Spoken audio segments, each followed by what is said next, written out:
Yeah. What it do? Yeah, it's your brother man from the motherland coming to you guys live from the NY back with another one of that Samba Conversation. For those that don't know who I am him, Junes, the NBIC, aka Mr. Keep My Foot on You Heathens, You Heroes, and the newly installed Heathenites next. Last but not least, I want to give a shout out to all you guys for all your continuous support, leaving all your feedback, positive, negative, all things is respected because it allows me to do what I do best. And I already done said it, but we giving all praise and glory to the heavenly one. So round of applause for that.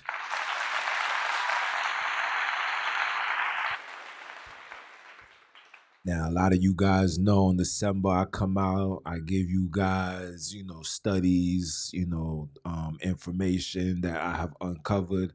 Whatever the heavenly ones tell me to do, I do. But today, I have a special guest.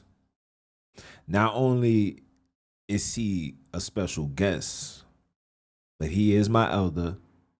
He is a man that's been putting his foot to the works.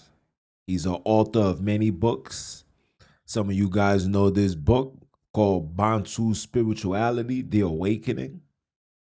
This man has devoted his life and time into bringing forth this gospel. Excuse me, let's take that back. Not the gospel.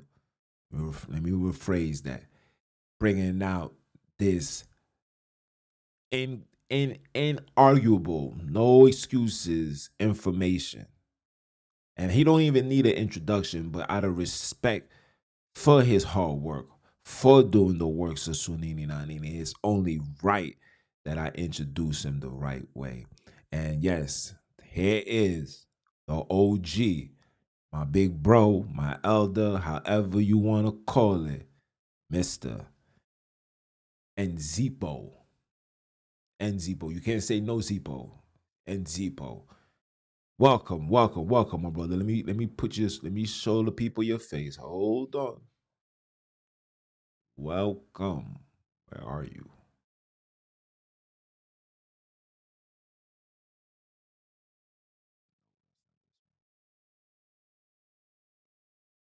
Where he at?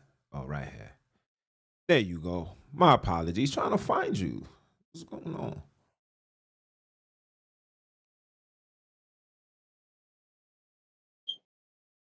Okay. We didn't hear that. Say that again. Oh, thank you for being on the show. And I'd just like to say good evening to everyone listening. That's it. Nothing more. The floor is yours. Yes, I'm quite happy to be invited here to share with all of us, my brothers and sisters, wherever you're listening from. It is about Sonini NaNini. And most of the times is I don't talk much about myself because it's not about me. It's about Sonini NaNini, and it's about his message. And that's what I'm going to share with everyone today. That's great. That's great. So, since you are here to share the message, where would you like to start with the message? Would you like for me to ask a question, or would you just want the floor? Matter of fact, I ask the question. I asked the question. You know why? Because we're gonna set the stage up just for new listeners, just in case this falls into the ears of somebody who's seeking their righteousness or trying to find their heritage and know where they come from. Let me ask this question. First of all, what woke you up to doing the works of Sonini? Like what led you here, this moment right now, 2024, Matrix year? What I can say is I would say I was a naughty child. And the awakening started a couple of years ago, but I didn't believe in it until Sonini and NaNini told me the hard way that I suffered some horrific accidents, and still I was questioning to say, why this? Why me? Because I couldn't understand it, because I grew up in, my father was a preacher, and we used to go to church on Sundays. So when I left home, I failed to fit in with any religion. I tried to go to church, but it never worked for me. And then there was some point where I even tried to go to some churches. I was bad. So they said, you can't come in, but your friends and everybody else can come in. So I was like, am I really the evil one that I'm not even allowed in the church?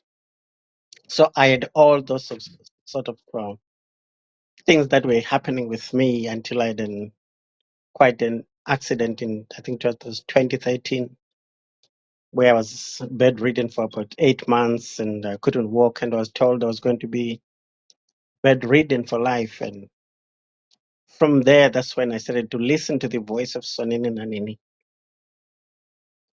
And it was last year that Sonini and NaNini came and said, this you have to write, but I couldn't understand what I was supposed to write. I had no idea. I've never written a book or anything. But with his wisdom, with his teaching, with his sharing of information, I managed to write the book. And from there, I ended up writing about a total of 5 books in 7 months. So that's how it was. It was so intense. I cannot say that that's my knowledge, that's my information, but it was dictated to me, and I wrote it as it was being dictated to me. And that's where I am here today, speaking about the book, speaking about the information, the message that I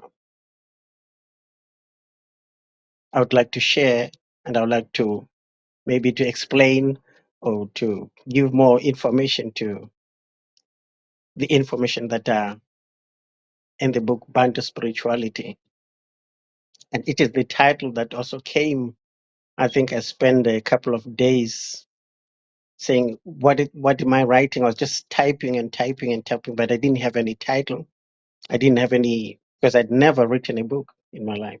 So that was the time that I was, it came Sonini and said, this is what you're going to write about.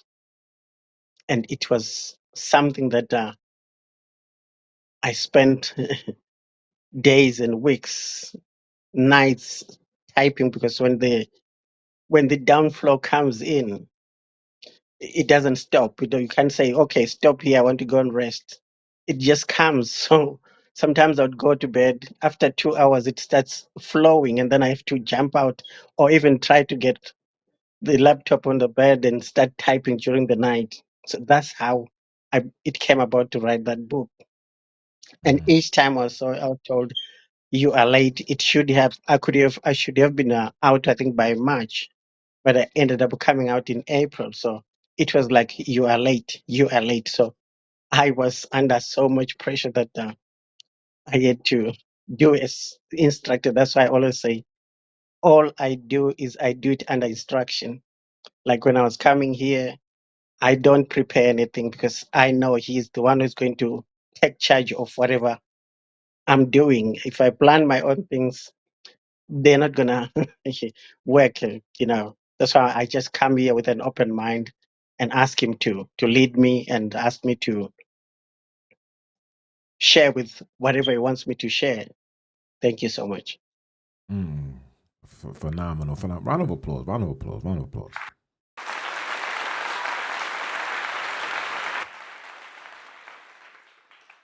I mean, first and foremost, you got to give all praise and glory to the heavenly ones, for they are worthy. But I gotta ask a question. So you was a knucklehead like me. You was considered the outsider of the family. Yes or no? Yes. Okay, so we already on the same page. We seeing eye to eye. Now, you said you suffered a horrific accident. Now, I don't want to get in too deep in what happened, but what happened? What I can say is I was at work. You know, that's some of the things that I was saying. I was not listening to Sonini and speaking to me. There was a point, you know, sometimes I could hear a message saying, "Don't go to work," but You went I to would work. say, "Ah, well, if I, if yes, if I take a bus, I don't drive, then I won't have an accident." So that's how I was to say. If I'm told to say, "Don't go to work," I'll just say, "Ah, no, maybe if I drive, then that's when the accident will happen. But if I go on a bus, then I'm not driving, so I won't be in an accident." That's how I was. But the day I went to work, I had this massive accident. I used to work in a company that do glass lamination, you know, the big glass windows that you see in the front of the shops. Hmm. So they fell on me and they knocked me down. And all my colleagues, they just ran out. They thought I was gone, I was dead. Damn. So that's the accident that I ended up being crushed from my waist going downwards. And I ended up in hospital, bedridden. And I was told that the injuries, I was not going to walk again. So it really played me on my head as to say, really, is this how it has to come to? But that's when I started to listen to the messages that were coming to me seriously. And from there, that's when I started to change to say, really, this is what I'm going to do. I accept that I wasn't listening much, but this time I'm going to listen and do whatever you want me to do. All praises, man. Oh man. So this accident. We gonna get into the bus, guys. I'm just giving you guys, a testimony to let you see and understand how the creators work. So when Sonini calls you, obviously is literally what the title of this channel is. When he calls you, it's either you're gonna repent from what you're doing or you're just going to die, and they're gonna have a podcast where I'm gonna talk about you. So this accident, where did it where in the world did it take place? I know it wasn't in America. It was in the UK. Okay, so currently right now you're living in the UK. Yes. So but was you born in the UK or you was born in Africa? Alkebulan, I was excuse. born in Yes, I was born in Africa, and then I came to the UK. Okay, so now that so tell us how was it growing up in Africa? I know you're older than me, so you got a chance to see Africa at it. Alkebulan, excuse me, people, excuse me, Alkebulan. You was able to see Alkebulan, and I don't know if to say it in its purest form before the contamination to the level that it is now, or is it better now than it was then? I don't know, but how was it? It depends on how you look at it, because if you look at it, what I believe in now, I think it's just like a slum. It's the worst place you can be. But if you look at it, you know, in the spiritual part, you know, the way that we grew up, or people used to live in Africa, it was, I would say, heaven. But because we were being given a different picture to say, actually, this is a dark continent, everything bad happens in Africa, in Alkebulan. Therefore, there's other better places in other places. So that's how it was. But life, when I look back, I was like, really, I wish I could go back some over 50 years ago, you know, because that's when life used to be life. That's Mhm. when we used to enjoy, you know. We lived as communities. We never used it for, live like individuals, like a child in the community is for the whole community. You would Mm. not have a child that goes missing. We could play and go wherever because everyone we see an elder to us was a father, a mother, a sister, a brother. So they took care of every child in the community. Unlike what we see now, we Africa has changed. Alkebulan has changed into first America. world country. Yes, where children get stolen, children get murdered. People, when I grew up, murder was something that it was like a story because you would not even hear that your neighbor, or a person has been murdered. But now it's like a daily occurrence, you know. So it has changed massively, and it's got to a place where that sometimes you just wish this place wouldn't exist because people are living now like animals because they want something that they don't even understand. It's like people when they go to America, they come to Europe or wherever around the world, they've got a different picture, which is not what people in Alkebulan know about. Because what do they show is they show like the, the celebrities. That's what they show. And then when you think or say, oh, in America, this is how they live, but they don't show you that only what you see is a few people, or maybe 5% of the whole population. That's how they live. It's only when you get to these places, like when I came to the UK, I asked my sisters, where is the town? They said, we are in town because I was looking at buildings that do not show to the standard of a town that I know in Africa, you know. But this is how it is here. It's different um, types of, living, but Africa is deprived of any resources. That's what I can say about Africa. Okay. Alkebulan has been milked by all these nations. That's where they get everything. But when you are there, when you are there now in Alkebulan, you don't see it. It's only when you come this side that's when you realize, oh, we are in a situation here. Cool, cool, cool. So where in Africa did you originally, excuse me again, my apologies, Alkebulan. I might have to put $1 in a cookie jar every time I say Africa because I'm really trying to separate that. Where in Mhm. Alkebulan did you grow up in? I grew up in South Africa.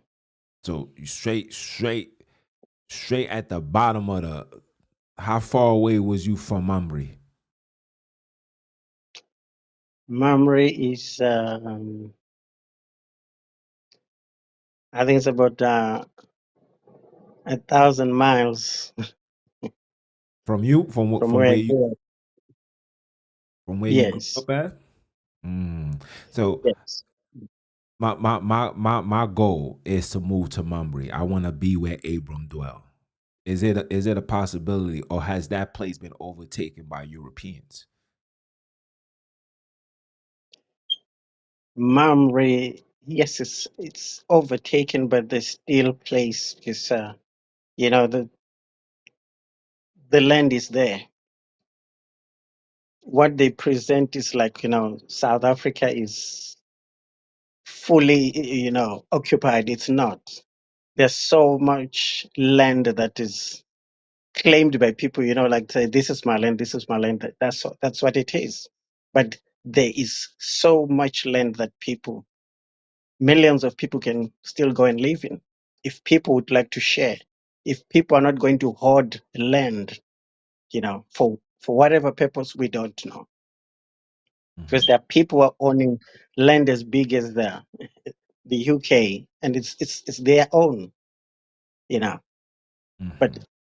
there is land if people become reasonable enough to share and especially to understand that that land belongs to us.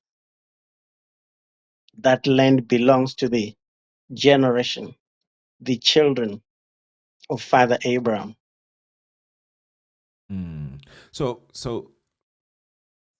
since we on the topic, we might as well just dive straight into it. Let's dive straight into it. You say you was born in South Africa, man. Praise the heavenly ones for that, man. Matter of fact, round of applause for that. Round of applause.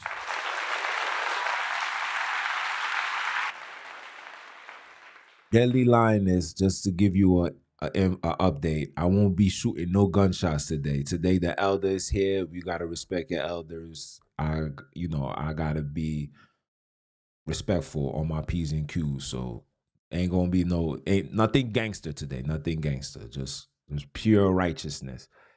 So, Elder, let me ask you a question. How first and foremost, the name Sonini NaNini was because you said that you grew up and your father was a pastor. Am I correct? He was a preacher, yes. He was a preacher. Okay. So when he was a preacher, was he preaching Sonini NaNini, or he was talking Jesus, Lord have mercy? He was talking Jesus, but he said he wanted somewhere to pray. He never truly accepted, but because everything was forced on us, so there was no option of Sonini NaNini. We knew of Sonini NaNini, but you could not preach about it because there would no church that would accept that. So hold on. Wait. So the land knew about Sonini NaNini, but they couldn't preach it. And if they did, what would have happened? They would have been incarcerated? Like, No, there wouldn't be any church that would allow you to go and preach that. but for the forget going inside the church. Let's just talk about like just the community. Like the community. Was that something that was Sonini NaNini a conversation? Because I know if you guys, for example, here in America, right? You hear people say something go wrong, they'll be like, "Oh my God!" They'll say something like that. When brothers and sisters was in the Holy Land, was there saying like conversation, like say something going wrong, we'd be like, "Sunini, what's going on?" Was these things happening, or it was just strictly Jesus Christ and all the European stuff? No, there was Sonini NaNini because anything about Sonini NaNini spirituality, it is a way of life. It's totally different from religion, church, or anything. So it's normal.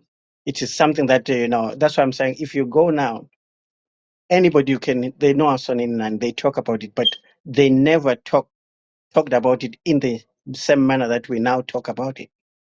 It's like, Uh-huh. a usual thing, a normal thing. So it wasn't like raising any heads about it, but it was just a talk that, people talk and say, Sonini NaNini will help us. Sonini NaNini will do this for us. So So they knew Sunini NaNini, but they just it wasn't to the point where this name is the name that we should cleave on to receive the freedom that we are earning from. We just thought it was just regular, like Sunini NaNini was just saying, like, yeah, that's my brother. It was something like that, or it was deeper. I'm just trying to understand because when I go there, between me and you, the Europeans gonna have to go. I'm not trying to hear none of that. Like I'm not. They're gonna have to. They're gonna have to Nelson Mandela Jones. That's gonna be my name, Nelson Mandela Jones. They're gonna have to throw me in jail because this is just not acceptable. I don't understand this. But is that how it was as far as knowing the name? the name is widely known, especially from I would say the Nguni people. People speak like xhosa, isiZulu. That's the name. That's the name they use. That's the name, that's the people that talk about that name. But if you go to other places where they speak Sisutu, they don't use Sonini NaNini. They use it in their own language, like Mudimo, you see. So Mm-hmm. Sonini NaNini is only in the Bantu people that speak xhosa, isiZulu, Siswati. So that's the people that normally use that name. So it's a name that was known. It's a name that I would say it didn't have the resonance that the awakened now have. That's why you go to them, they say, yes, we know Sonini, but they didn't know him in the light that we are now understanding it. Okay. So let me ask another question. They knew the name. Now we know, here in America they teach, the 12 tribes of Israel, and all the madness. I used to teach this, so I'm very aware of the hypocrisy that came along with that.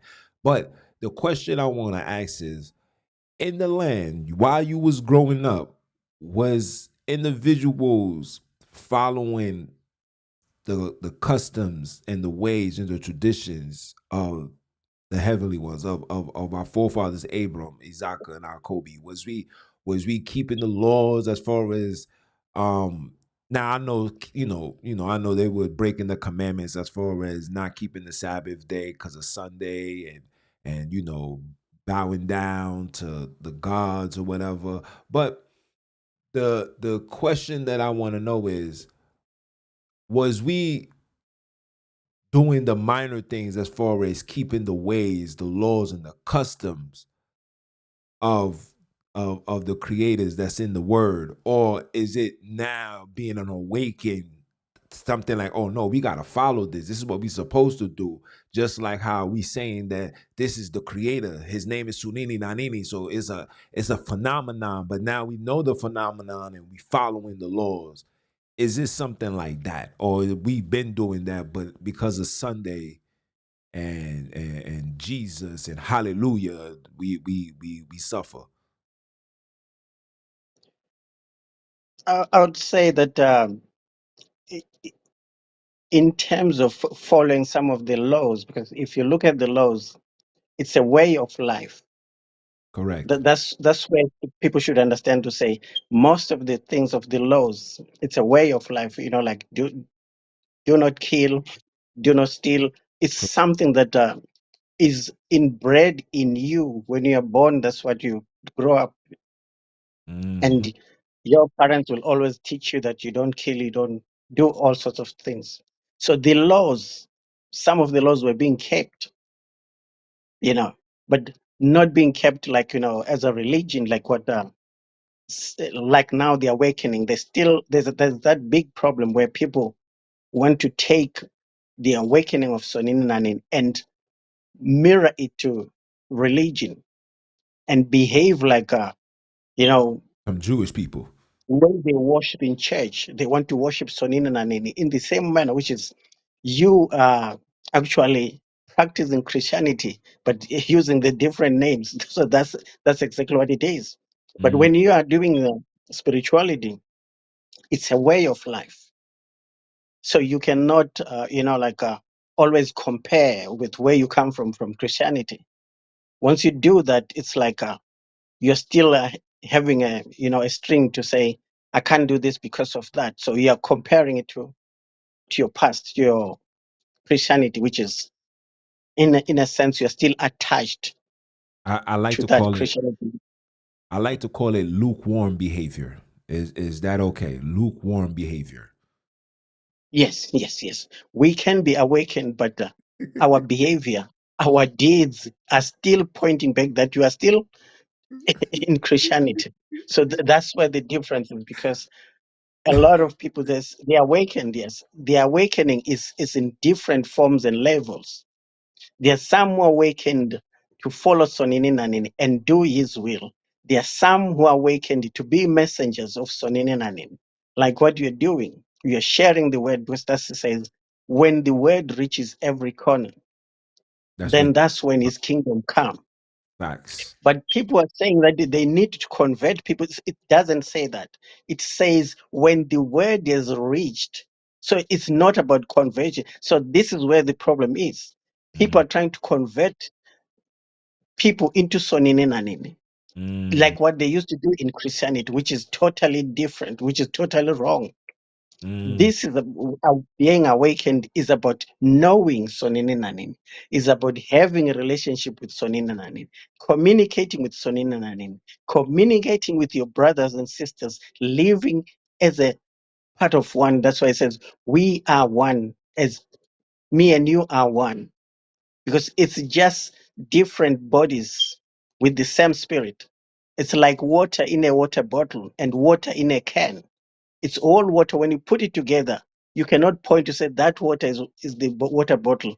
That one is is from the can. It's the same thing, but in different containers. This mm. is how we are. The spirit is one, Sonini Nani. We take from the same spirit, and So therefore, go yes, finish your wisdom. Finish your wisdom. yes. So the spirit of Sonini Nani is one. It lives in every one of us, and it's from the same source. So you cannot differentiate to say this is from, it's different from that. This is what it's one spirit. It's the same on different bodies, and there's no disconnection with it because it's always there. It's connected. Even when it leaves the body, it's still connected. Like we get born. We have got the DNA of our parents, mom and dad. It's the same with the spirit as well. We get a bit from our mother. We get bit from our dad. So we have their spirit. So it's like a continuation of thing. It doesn't end. So let me ask you a question. Listen, hey, hold on, people, hold on. See, this is why I need my coffee. You know what I'm saying? Because he's bringing something out, and then now I got these questions I want to ask. But before I even dive into it, you was you was in the land when when did you realize that South Africa wasn't being run and governed by the Bantus no more? When did you realize that? I'm sorry, I didn't get. When did he? When did you realize that South Africa was no longer being run like the apartheid state? When did you realize like okay, these people has power here in this land? When did you realize that? It's when I was born, they were already in charge of the country. Oh, They okay. were ruling, so that's the time that.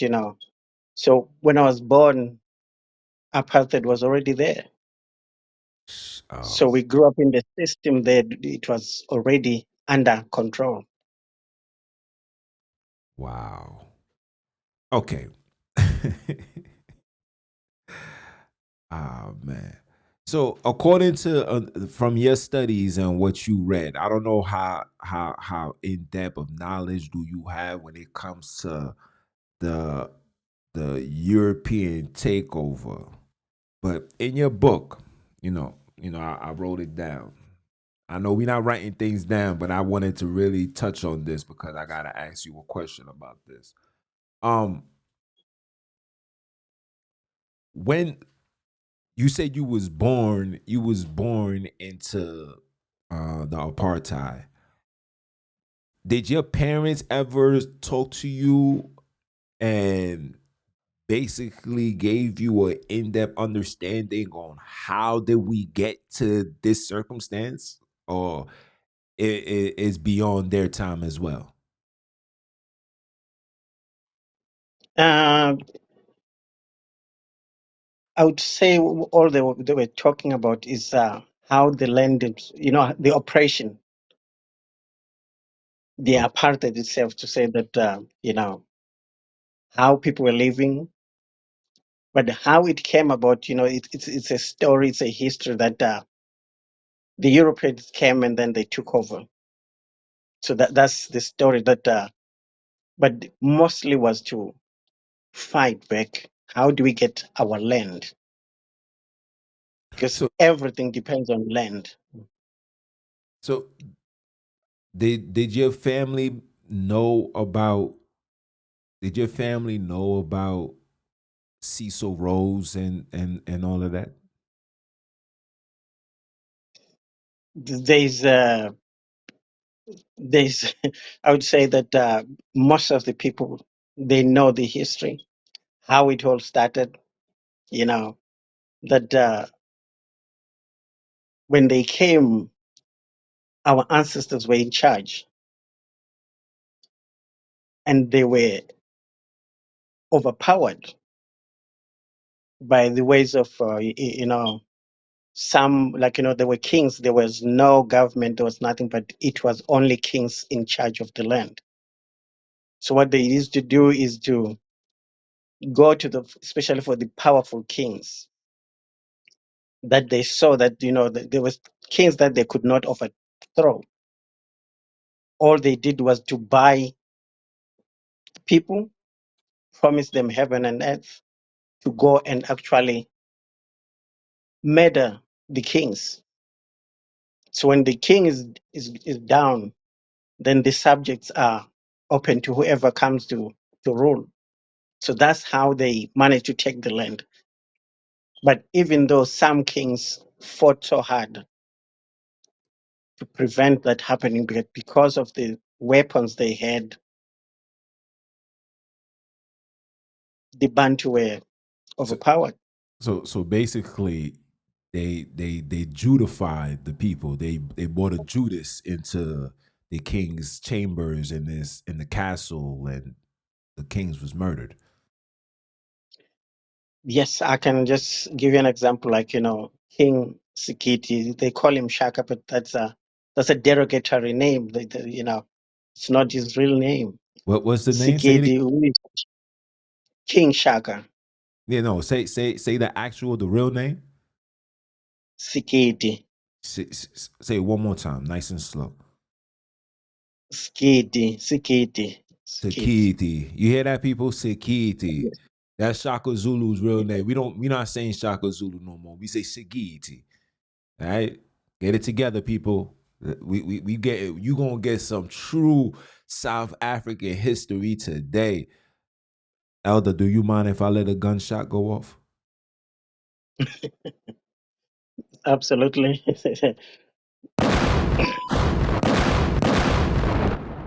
I'm sorry. I'm sorry. Hey, you you giving us some true history. This is the history you're not getting from the Europeans. So hey, I hope you shared this video. So continue.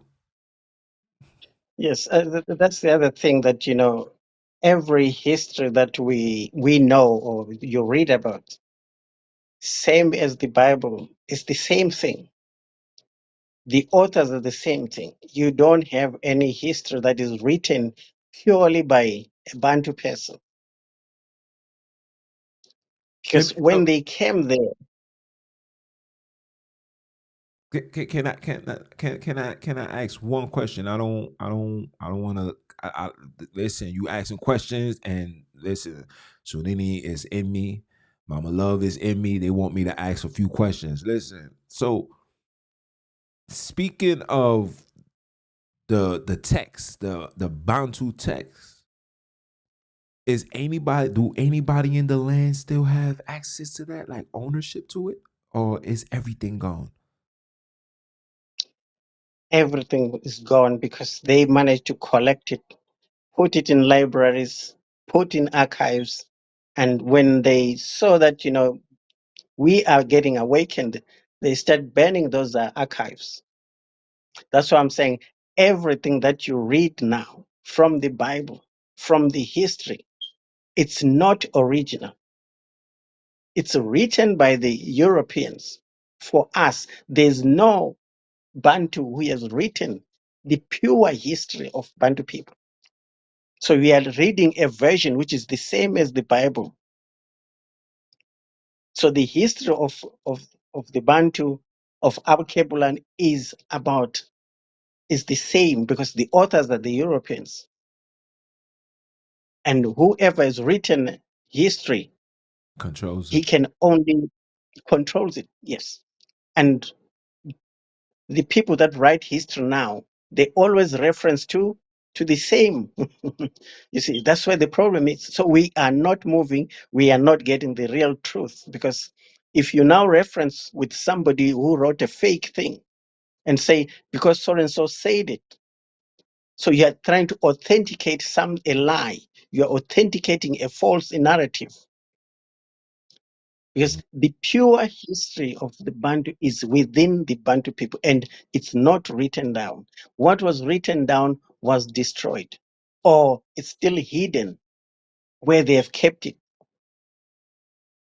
Mm. Just like they've got so many archives all over the world full of books from literature from Alkebulan. So let me ask you But two questions. Let me ask you two questions. Question number one. If I was to go to the land today, would I be able to receive true Bantu understanding from the people than what I get from the Bible? That's question number one. Question number two. Question number two is, are they any no. Question number two will be, do you believe that they stole the scrolls and our writings and our artifacts when the kings fell? They took it from the castles, and what happened to the castles if there was any castles in the first place? yes, I would start with the first question. You said, yes, there are few isolated people that still have the pure history, but it's because long time ago history was passed on orally. Mm-hmm. One, it was to safeguard it from being stolen. So there Mm-hmm. were people, I would say those were the historians of the Alkebulan people, because they all the, like the custodians of the, I would say, I hate to call, tribe, because tribe is an insult. That for real? My understanding, a tribe is an insult because that's what they came to do, to say you are tribes, but they are nations. If you look at how big, the groups of people in Africa, like, just for example, in South Africa, the, the Zulu people, if you look how big, how large the number is, and then you call that a tribe, and then you find the people who are maybe like 1 million, and then you call them a tribe. So you are not really. So this is some of the deceptions that we had, to Mm-hmm. say when they came in, they didn't have any knowledge of our language, and we didn't have any knowledge. Like now, we can Google, we can learn, we go to schools, but that time there was no education. So there was no school to go and learn our language or to learn their language. So how did they interpret our spirituality, our culture, our history, when they could not speak our language? We could not speak their language. So everything was done by them for us. So that's why I'm saying the history that people try to bring up and say this is the history of it's not. It's a diluted version. The true history, they could. That's why even the words, Sonini NaNini, a lot of words that they brought up, they could not translate them into their language because at that time there was no understanding that we have today, like we're speaking in English. But you go to South Africa today and you go to the rural areas and meet somebody who has never spoken English or Afrikaans. So how are you going to communicate with that person? I'm gonna have to bring you with That me. that's the situation. So who knew the Bantu language from the Europeans? And who knew the European languages from the from the Bantu? So there was totally a misunderstanding. So a lot of things was assumed. So the history that people read and do, it's assumed. That's what they assumed about us and wrote about it. That's not the truth. It's only now that we can explain ourselves, but the history that we give out and explain is the one that they assumed when they wrote it. It was not somebody sitting down and telling them, because they could not understand our language. Even now, some of them, they can't understand. And the language of the Bantu, the problem is we do not have words in English that actually mean the same thing with what we are saying. Mm. So it's words that English is a limited language to say compared to Bantu languages. We Wow. don't speak of one word thing. We talk of a sentence or few words. So for you to put that 5, 3, 4 words into one word in English, the meaning completely changes. Mm. Okay, so let me ask. Wait.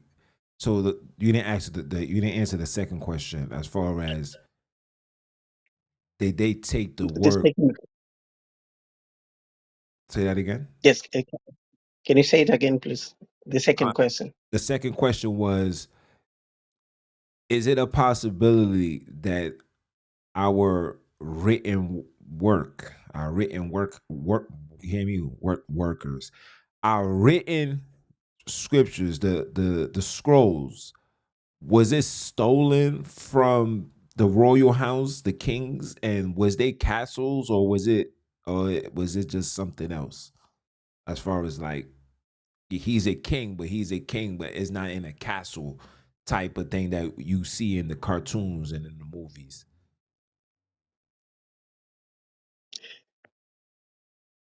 The king had everything. He had his home. That's why I'm saying it's not a home like a castle living by yourself. It will be a castle that is surrounded by other, like in a village sort of. So it's not like now we see that, so see the king has got his castle there, living by himself, far away from the people. It was within the community. That And is how the kings were protected. And that's how people lived in close proximity with each other. and the So book and all that when the kings were murdered, because most of them were murdered at the behest of these invaders. For example, I hate to use the name Shaka, but because that for people to understand, I would reference to it, but that's not the name I would really call him.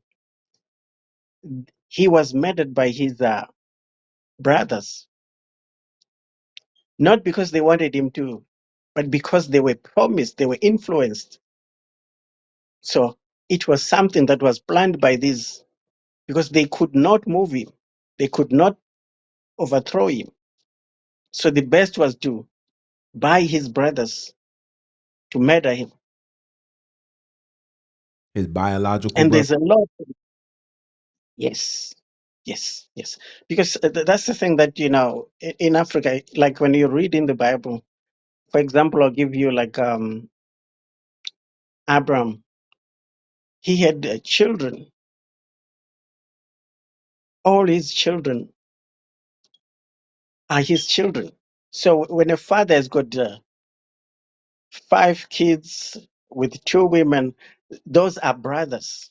That's where they would differ again to say, they will say half brother. There's no person who is half. How do you say I'm half when I'm born by my father? So Mhm. that's how they'll say, oh, you are you're half brother. That's not how it is, because they are from the same father but different mothers. So the seed is from the father. So there's no half in there. So they come with the story to say you are half brother. So that's why the divisions came in, because they came up with all this trickery to say you are not his real brother, so you can kill him. But before that, there's nothing like that to say, this is my half brother. You are just brothers. So that's how they managed to come in, infiltrate, murder the kings, and take over the land. Without that, they wouldn't have managed, because it meant with fighting with those kings, and the kings were going to club together and defend their land. But they would go to that king and do the same thing. They go to that king, and so most of the kings were murdered. And the kings that they are now are not the real kings. They are appointed kings. There's the stooges of these Europeans that they are putting on place to say, oh, you still have a king. That's not the king. Okay, so sheesh, you got my head hurting. You see, I had to take a sip of coffee because my brain is on fire. So, according to your understanding, and yes, we know we disobeyed, we disobeyed Sonini, we violated, we did wrong. According to your understanding, I don't know if it's history from, if you got the history from family members, your mother, your father. How did the invasion of the Bantu people, how did it really go down? Because when, see, here in America, the studies that we receive, of course, is coming from the same people who gave us a plagiarized Bible, right? They're giving us their understanding. So, from somebody that's from the land, born from the soil of the land, how did we, the Bantus, fall? Because everybody asks that question. Like, how are we so dominant and powerful and we got all this strength, but we fell to the wayside of cave dwellers and we are in these circumstances now, right? How did this episode really happen? If, or did it really happen the way it is being said in other books? The answer to that is no. It didn't happen the way it's put in the books. It happened in two ways. One was because we disobeyed, and disobedience is the sin. It doesn't matter whatever people say this sin and that. All the sin is disobedience. To Facts. say, do not do this, do not kill, do not steal. And if you disobey that, you have sinned. It doesn't matter what you steal. Facts. The thing is, you have disobeyed the order that you shouldn't do that. So when we disobeyed Sonini NaNini, that was our downfall, because we lost our strength, our power, our base, I would say our atomic power, weapons of mass destruction. Because with Sonini NaNini, nobody will stand against us. Not that we can pick guns and fight, no. By just our word of mouth to say, Sonini NaNini, send destruction to these people. That's how so powerful we were. But the moment we left Sonini NaNini, we lost that power to command the strength to stand in our behalf, to fight in our behalf.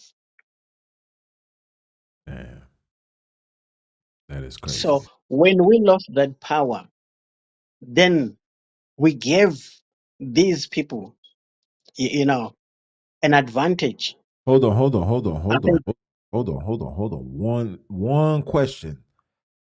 yes, How did they know we lost that power? because they introduced the Christianity, which is a disabling tool. It's just like a child removing it under the care of the parents. Is that child protected by the parents? Mm-mm. But how did they know? For example, Sonini's not with them no more. Now let's bring them Christianity. How did they know that? How did they know like the the power of the creators is no longer there? How did they know? Because they knew that, we are spiritual people. The moment we stop using being the power of spirituality, we are powerless. So that's what they actually realized, to say, once we put something to contaminate them, they lose their power. I would give a simple example of Samson.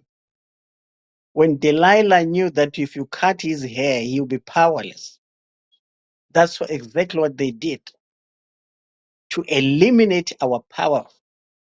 And to do that, they had to bring something that would cause us to lose power. And for us to accept Christianity, no matter it was by force at the beginning, but they knew that once we get that on board, we lose our power. I'll give another example. Like, I don't know if you've seen the letter that was written by King Leopold of Oh, Belgium. of course. Oh, of course. Yes, I preach that all the time yes, on this platform. yes, Yes. yes. That's exactly that. They said, if we don't let them lose their spirituality, what they believe in, we can never, but give them, teach them about God. So this God is a disabling element to us. Disables our power. Mm, So we lose the connection with our Father, and we don't have the power to ask and command like what they used to do. mm. So let me ask you another question. The story, because you mentioned we had numerous of kings. So the story of David and Solomon, these things is for real. That's true. Yes, yes. Or the David spent, yes, come, you can say. are these David and Solomon still being mentioned today as we speak? Like they'll tell you stories about what they did till this very day, or is it like a myth? That's the thing, that you find somebody who never went into a church, who never went into Christianity, but he can still tell you about the story of David.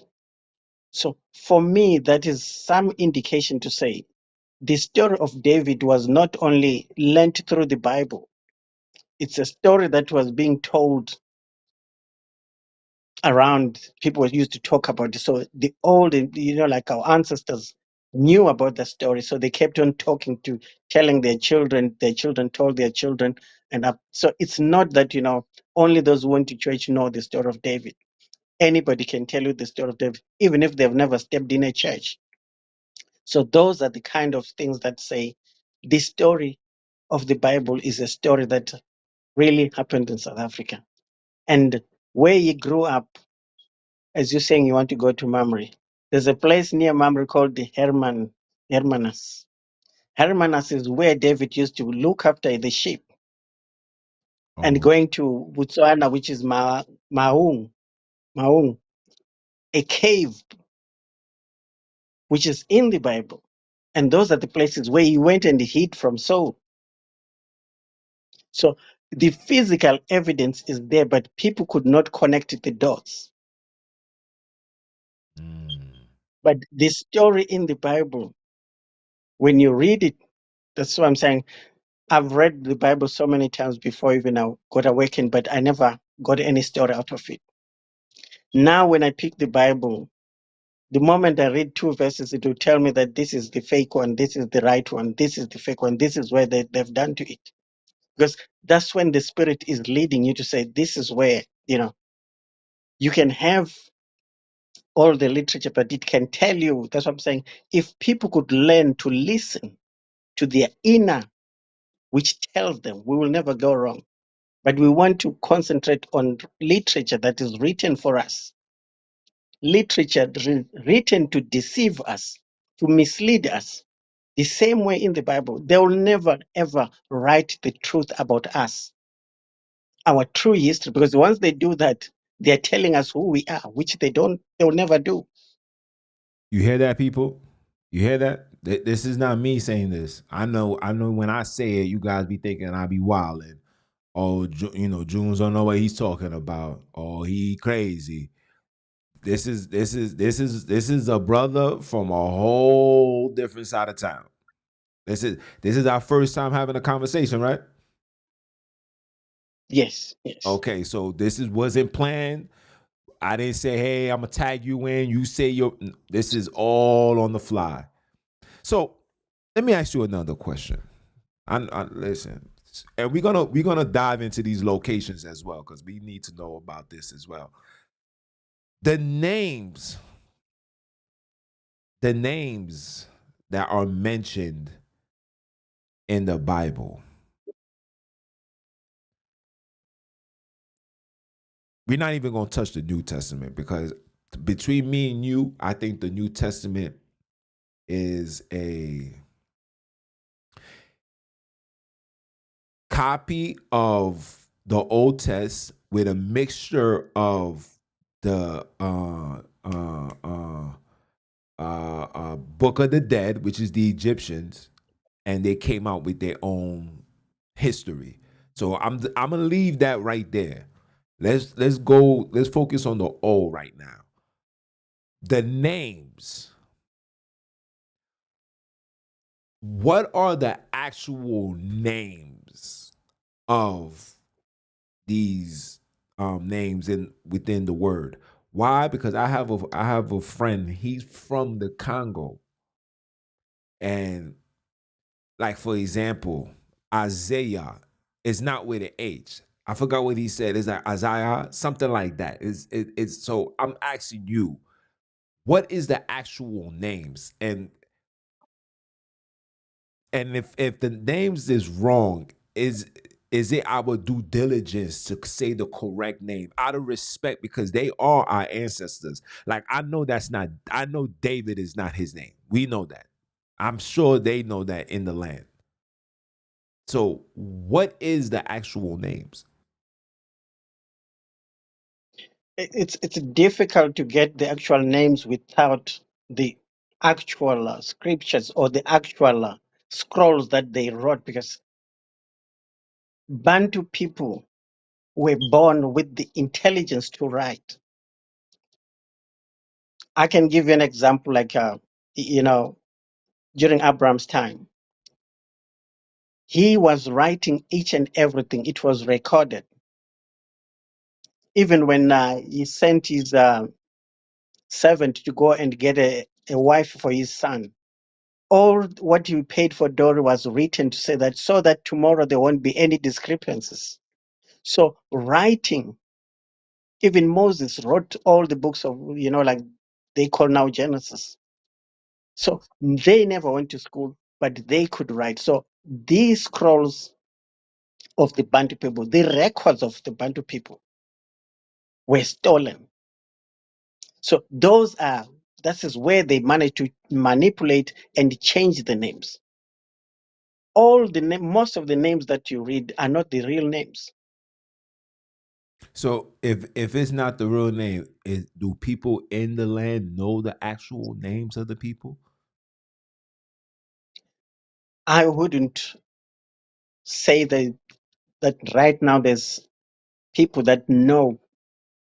They might know a few names to say this name was originally. Some names, yes, there are few names that people are saying that the actual name is this. Give me an example. But uh, for example, I'll say Akobi, who is known as Jacob, but the Bantu know him as Akobi in the north. In the south, we know him as Yakuba. Say Yagoba Yaguba, because and that's and what the name that I was given on a writing to say. Yes, the north they say Akobi, but the south the name was Yaguba. Yaguba, and he was going to be the father of the nations, so that's where his name came from. but so it also is does it still means firstborn because Akobi means firstborn, so a Yakobi means the same thing. In the south, Yaguba, it doesn't mean the firstborn. That's what I'm saying. In the north, it says it means firstborn. Mm-hmm. That's And what in I'm the saying. south, In the south, it doesn't mean firstborn. so what does it But mean? all we know is that he was the firstborn So because of in the land right now as we speak, right now, 2024, people know that the story that's in the Bible of Esau being the firstborn and Akobi grabbing the heel, that's completely bogus. it is. It And, is. and people know that. That's a fake story. That's a fake story. Yes. Yes. So the people in the land actually know that right now to not be true. It's only yes. It's only those in Christianity that always come and say Esau was the firstborn Now, let me now because they follow what's written in there. mm, okay. So let me ask you a question. Um Esau, have you ever ran into an Esau? Do you know how an Esau look like? There's no difference between you and me and Esau. That I know, but this is so basically they're completely black, look just like me and you. I had a brother. Remember, I told you I had a brother from West Africa, and he says that Esau has a very small nose. Is that true? I wouldn't say that that's true because Esau is the brother of Akobi. So they are one people. They are one blood, So one that cut. father, one mother. So the difference is people putting in differences. Just the same way these Europeans came to divide and rule. The only thing you can separate the two is by their names. They are one people, same features, same DNA, everything. Mother and father, same. So So so how can you different two people? so not to cut your wisdom, Elder. So are you telling me that the story that they told us of him being red and lied and all that is lies? Is that what you're saying? Live on the Repent or Die. Yes, yes, yes, yes. Ah man. It's just like I can give you an example. Me and my sisters and my brothers, some of us are light in complexion because of my dad. Some are dark in complexion because of my mom. So you cannot use that to say, oh, because you are light in complexion, therefore you are this. That's not true. That's what I'm saying. Most of the people all the best thing is the best things of trying to create differences rather than trying to find things that that are real and true. Because all people do is try to put Esau apart from Jacob, Akobi. You see, that's what people are busy with, and that's why they come up with all these theories that he's got a small nose, he's got big eyes, he's got no. These are twins. Remember, they're twins. It's not like they're twins. So if Interesting. they're twins, they look alike. So now So you come with go ahead. yes, Finish what you're saying. Finish what you're saying. yes. I was saying that these are twins, so they must look alike. So if you come and then you say, "Oh, this one has got big nose, this one has got a flat nose, this one's got a small eye. Those are, things that people try to create in order to find a difference. To divide and conquer, pretty much. That's exactly what people are doing. That's what I'm saying. People are not busy with finding Sonini NaNini. They're busy of finding who is Esau, who is Akobi, which has got no bearing at all with Sonini NaNini. So next question. Oh man, you we gonna have a good one. Sweet baby G's.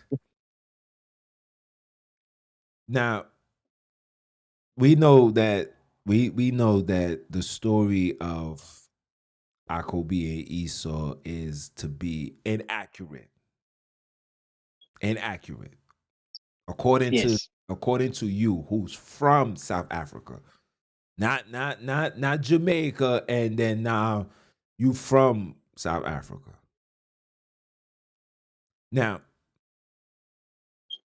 these locations, before you knew who you was and Sonini NaNini, have you been to these so-called biblical locations? Because I seen Bethlehem on the map in South Africa. Have you been there? Yes, I've been there. And how I, how I, I used to work for a bank called the Samba Bank. So I used to train people in they call them botanical gardens. So I used to go and train the staff for botanical gardens around the country on financial skills management. So I've been to Bethlehem quite a number of times. Yes. so now the area where Jerusalem stood is it still there, and is it people still call that area Jerusalem? The area is still there. But what I can say is Jerusalem, it's not a place that, people, I don't think people have got a picture of what Jerusalem was. Jerusalem was a city that is, I would say, bigger than the UK, because the city was from the other side of the sea, from Namibia, going right up to Zimbabwe there. So, and it would go up to Botswana and a bit of Zambia there. So the whole of, I would say, the larger part of South Africa, Namibia, Swaziland, Zimbabwe, Mozambique, and then a bit of Botswana and Zambia there. So that's how Jerusalem was. That's why you find some remnants of small towns still called Jerusalem in Namibia, in South Africa, near in Mpumalanga. There's still a place, a small town called Jerusalem. Have you traveled there? I've been to Bethel, which is a few kilometers from Jerusalem. Now let me ask you a question. When you was there, was the energy like you felt? Did it feel like you was in a holy land? Like you felt like you was on holy ground, or it was just a regular day? I would say at some point I started, like, questioning to say why I had a different feeling to say yes. I had that feeling to say this is something, but I didn't know what it was. But I just felt like, no, man, this land is it's got something. Because I used to travel a lot. I used to travel around the country, and I've been to so many places. And when I look back now, when I feel them, like the feeling that I got when I got to that place, Mm-hmm. and when I look back, I was like, really, I was right at that place, which is in the Bible, the place something like that happened, of this story happened. So it's different to say when I was there, but there was that feeling to say there's something, but I couldn't grasp what it was until the awakening down to say, oh, yes. So I was made to go from all these places. I touched a lot of places that when I look back, I was like, really? How did I manage to go to all these places? And they all happen to be the big story, the big lie that we have been told the world has been deceived on. So people that is in those areas, they have no understanding that they are in holy grounds. Like they don't know that this is the land of the land. They don't know that. Or some people do and others don't. Some people do, but there was this doubt to say because we are being told that Israel is the Holy Land. So people are like, but we know of this, we know this, but well, not being sure, but they knew that, oh, well, this is, but there were some who have got that conviction to say this is before even the awakening came. Okay, okay. So being in these areas and you saying that you felt something, have you ever traveled to the mountaintops? Mountaintops. No, I've not gone on top of the mountains yet. Um and as far as let's touch on the customs, right? Because the Bible give us some customs, and I want to keep it, like I said, I don't want to touch the New Testament right now. We'll save that for another time. Let's just focus on the customs and the traditions that we've done within the Bible. For example, the fringes and the borders of blue. Is that something we've done, or that was an interjection by these people? The borders. But the fringes is a lie.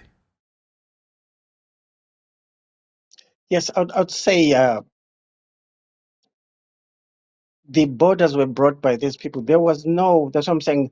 When you say, people say, oh, I'm South African, I'm Nigerian, whatever, those are, those are labels brought by the Europeans. There was nothing like that. It was just Alkebulan as a whole. Mm. So The the king had his own land. The king had his own land, his own demarcation, and there was respect of that, without having to put stones or a fence or anything to say this is my area. So that's what I'm saying. The the borders were put by these people who came in to say, oh, this is my country. There was no country. There was land. That's why it's all about, in the Bible, it talks about land. It doesn't talk about country. The country is the inception that they brought these people.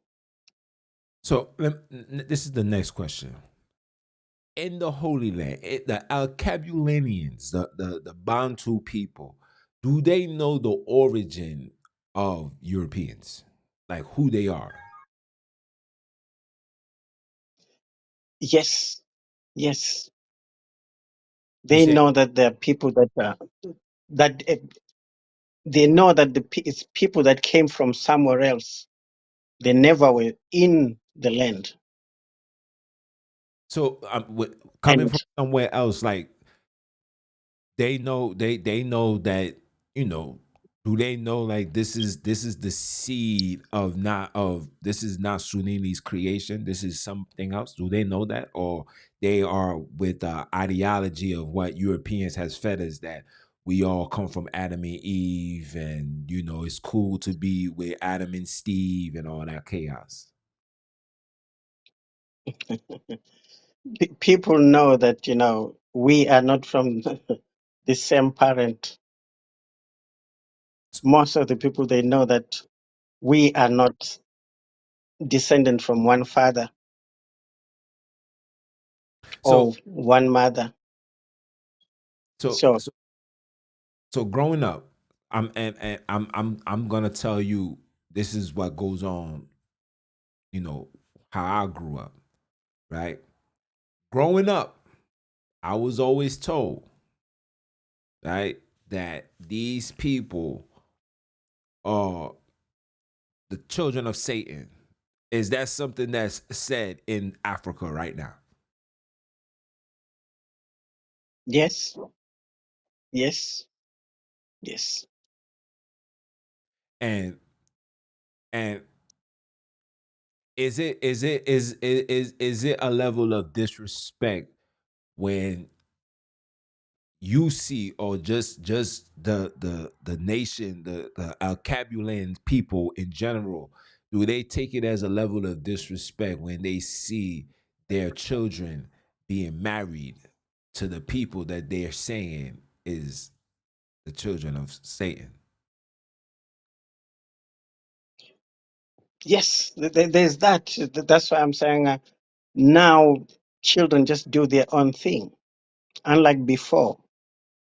You know, you couldn't just go and meet somebody and marry your and do everything without the approval of your parents. You know, so now it's happening. You know, it's there's a saying that we shouldn't marry them, but we do. Not that we have got any approval, so that's why sometimes these things they turn back to us This is because crazy. we disobey. It's the culture, just the same. Like if I can draw you back to Abraham when he sent his servant to go and get a wife for Issachar. You know, so it's like that. That the family is the one that marries a wife, not you. You go and just do your own thing, and they say, "Daddy, this is my wife." It doesn't happen that way. But now, because we have also lost our of who we are behaving like these people who came into our land. Now we're just marrying them. We're just doing whatever. Even the real proper marriages that we had, it's only a few people that are still keeping the tradition. Most of the tradition is gone. So this is my next question. In your book, you stated you had a chapter about the Exodus. Yes. Explain to the people exactly how this Exodus is going to occur. Because from what I'm seeing, based on the teachings that I used to do, being a part of this ISIS Ra illiterates. Yes, I call them illiterates because they don't know what they're talking about. Being a part of that, we was told that there will be an exodus for the children of Akobi, where we will be carried away. Jesus is gonna come back. 10,000 angels. Though we was told that. I need you to give me your perception, your perspective. I'm about to say perception. You hear me? Your perspective. Look, I'm messing up again. I need you to just give me your understanding as far as your point of view when it comes to this Exodus, because you said this is the Exodus, and I want you to explain the Exodus and how is it going to occur, because we are scattered all across the world. Yes. I would say for me, I've been, I've been through this Exodus a couple of times now in visions, in dreams, you know, that I've been taken to places that, when I look back, I still wonder. Sometimes I pinch myself to say, did I really been to that place? Because this is the thing that when you don't see those things, you cannot explain to people. You cannot tell people about what is to happen. But I would say Sonini NaNini granted me that opportunity to see the places. you know, and this exodus, how it is going to happen. I hear people, talk of exodus, it's for me, it's stories that they're talking about. I'm not going to go out and say, no, no, no, it's not. I just let them talk, because that's how they feel, that's how they see it. But that's not what it's going to be. So can you It's going to explain? be something. Yes, it's something that is going to be very extraordinary. And everybody, that's why I was saying that people are busy with esau, that, you, that, and it's not going to work that way.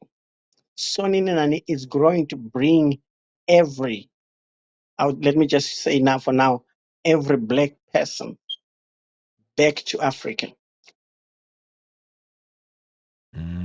You hear that, This people? is how it's going to work. And I've heard I think there's some lady, I think it's up there in States, who was like organizing this exodus and telling people that there will be ports, ships waiting there, ship waiting there, there will be ports and everything. And I tried to reach out and I sent just a little message to say, can you contact me and then talk about this a little bit? And because what we are saying is not right. And the response I got that was something that was out of this place, But I'm so sorry to say that that person, it doesn't have any platform anymore. Not because I did anything, but because Sonini quickly punished it because he was misleading a lot of people. And I was trying to give you some knowledge to say, please don't say these things because they're not what is going to happen. But the response, and Sonini punished that person so quick. So people shouldn't tell people about Exodus before they, it's easy this thing because you can talk to Sonini. He said, in the last days, I'll spread my spirit to everyone. He didn't say to a certain few or to the pastors, to the preachers or whatever, but to everyone. And this is what is going to happen is he alone, not a person who is going to be telling people no. He is going to gather his people and take them back. So there will be a time that he will sound the trumpet. So where before that trumpet comes, there's no exodus. And he says, when that time comes, he will sound the trumpet, and there will be a sign from the sun, sign from the moon, sign from the stars. And then some people would like to confuse it with say, oh, you are studying the stars, you are studying the moon. And that's not the point. The point is there's going to be a sign. So those three signs must occur. And then there's a trumpet. And then there's people. An exodus is not people moving. You tomorrow you decide to go to Mambre, I decide. That's not an exodus. No matter we can go in thousands, that's not an exodus. An exodus is a movement of a mass of people, which Mm, means mm. people are going to move at one go in large numbers. So that's an exodus. Not what people are doing now. Some are rushing there. Yes, people can do that's fine. It's people can do what they want, but the exodus, when it comes, there will be those signs. There will be that trumpet. But before that, he says, I will raise a messenger like Moses. So there will be one person who is going to be the spokesperson to direct and command how people are going to be. So that will be the direct link with Sonini and getting directions and communications, just the same like Moses. I know there's somebody who has come up and said he's Moses, but that's that's premature because that has to be announced by Sonini and not by a human being. That's where people get lost to say the Exodus, it's not people organizing themselves. No, it's Sonini NaNini organizing, doing it. So let me And when he says, finish what you're gonna say. so I was saying, when he says, yes, I was saying, when he says the angels will come, people are looking at, these white angels. That's not the point. Angels are people like me and you Facts. I say that all the time. that They are don't. going to help, people. And they are not going to send me to you because I don't know you. If I come to you and say, oh, let's go there, you might say, oh, wait a minute, who are you?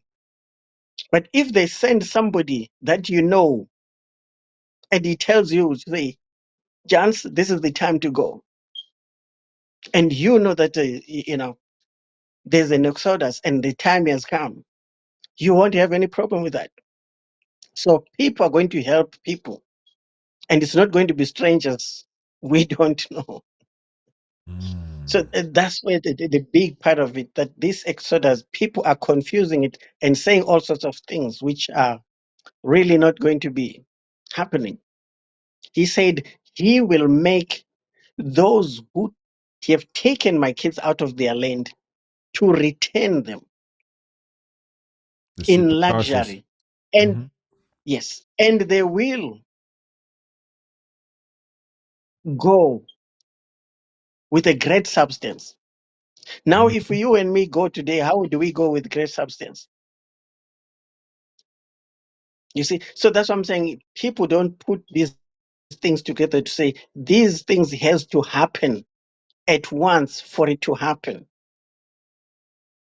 If we all decide to go before time, where are we going to be?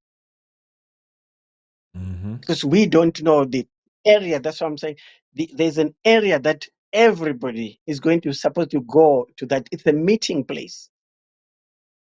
It's not going to be like one is going to Nigeria, others are going to South Africa, others going to Kenya, all those kind of. It's not going to be like that. Sonini NaNini is a master of organization, Mm. a plan to the detail, You hear that, people? not not something that you plan to say, oh, this is going to be. No, it's planned to the core, to the detail, to the last point. Isn't that So how when I he give it to plans you it, guys? I'm sorry. I'm sorry. I just gotta let the people know. Isn't that how I deliver yes, this that's right. intel for you guys? I give it to you just like that. You have to pay attention to the details. Remove the religion from your mind, because when you do that, you also remove the fairy tales that come along with religion. You have to. The creator does not speak to no religion. You can't put new wine in old bottle. The bottle is the religion. You got to kick that. Throw it out your refrigerator. Go to Dollar Tree, Target, Trader Joe's, and get you a new bottle and put some fresh Kool-Aid in that, because you need to cool your behind down. My bad. Continue. I'm sorry. I love when you bring this out, because you just speak on what I be saying. Continue, please. Yes, this is what I was saying, that this exodus is going to be a spectacle that, when we leave these shores, we leave when the people in these lands are saying, please go. The moment we keep you here, there's more fire coming to us. If we keep you one hour longer here, we are burning. So the best thing is to go. That's why they say some will even give you things to say, take this, in order to persuade you to leave as quick as possible. That's how the exodus is going to happen. So let me Right now, so yes. so let me ask you a question. The average right now, as we speak in 2024, a lot of us A lot of us is receiving visions and we're being told, get yourself together, pack your stuff. Are you saying we should just I guess focus on just like for me, my main focus is just focus on being righteous and allow, like you saying, when that time present itself to make that move. But in the same time, I also want to make a move because I want to get out of the plantation. I want to go back home.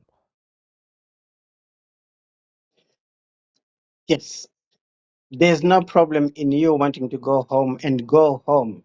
That's fine. There's no problem with that.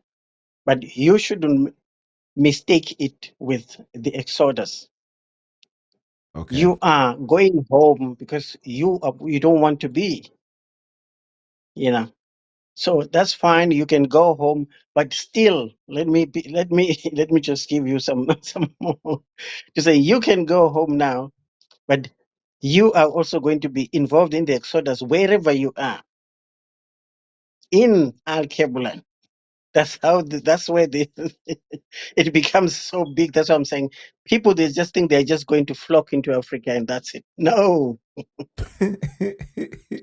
Africa is just like an airport where people are going to land Okay.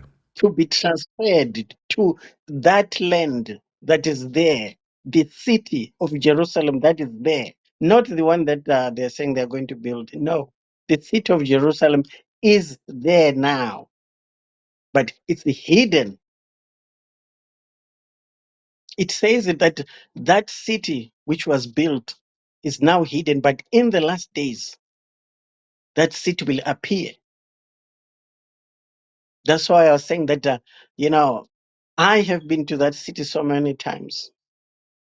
That's why I was saying I was that naughty one who was stubborn to say, I wouldn't just believe to say, you have shown me this. I need proof. Because how do I know I'm talking to you, Sonini NaNini? I can give you an example that, you know, like those in Christianity, they say they worship God. Which God is it? Because there are millions of gods. So you have to be very careful to say who is actually speaking. Right now, he says he will talk to you through dreams. He will talk to you through visions. And if I can ask you, how many people are listening or paying attention to the dreams and visions that they're being given? Not too many. We the stiff neck nation. Yes. But then how do you expect Soninan to communicate with you? When he gives you the channels to which you communicate with him, and then you don't tune into those channels. Mm. You hear that, people? This You is why I better. say that people they say they've left Christianity, but they're still in Christianity unawares. Then I not tell you guys this for the last week. Look, this is my first time speaking with the elder, right? And look, he's dropping bombs on me. Can I bust another shot, elder? Please, one shot.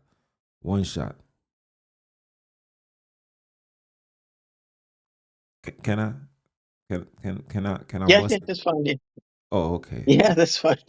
okay. Listen, hey, Deadly Lioness, my apologies. The whole neighborhood about to wake up today. They might just call 911. Okay, but anyway, um, I have another question I wanted to ask you. Um, wh- what would you tell somebody that would approach you and tell you that the Bible is not real? How would you be able to show them that the Bible is real? What would you? What I would say is, yes, there are some parts of the Bible that are not real. Like, for example, the New Testament. The New Testament is a washed up version of the Old Testament. It's a creation. It's a story that they are trying to create. That's why you don't find most of the stories in the Old Testament in the New Testament.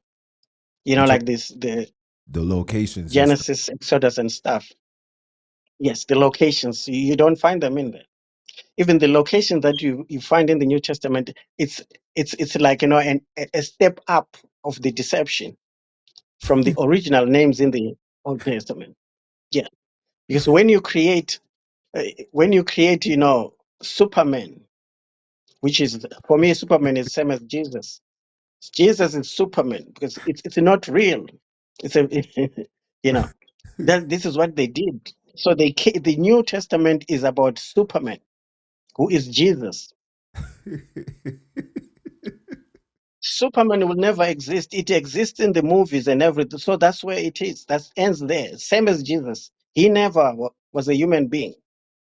He remains a Superman, So what do you a tell Batman, a story. so what do you tell somebody, right, that's trying to connect to Sonini, right? Trying to connect, but they're being told, whether it's through watching what I say, what Umdala say, read your book, you know,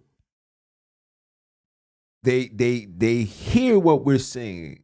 They see that we're using the biblos, because that's what it's called. It's not really called the Bible. It's called the biblos, and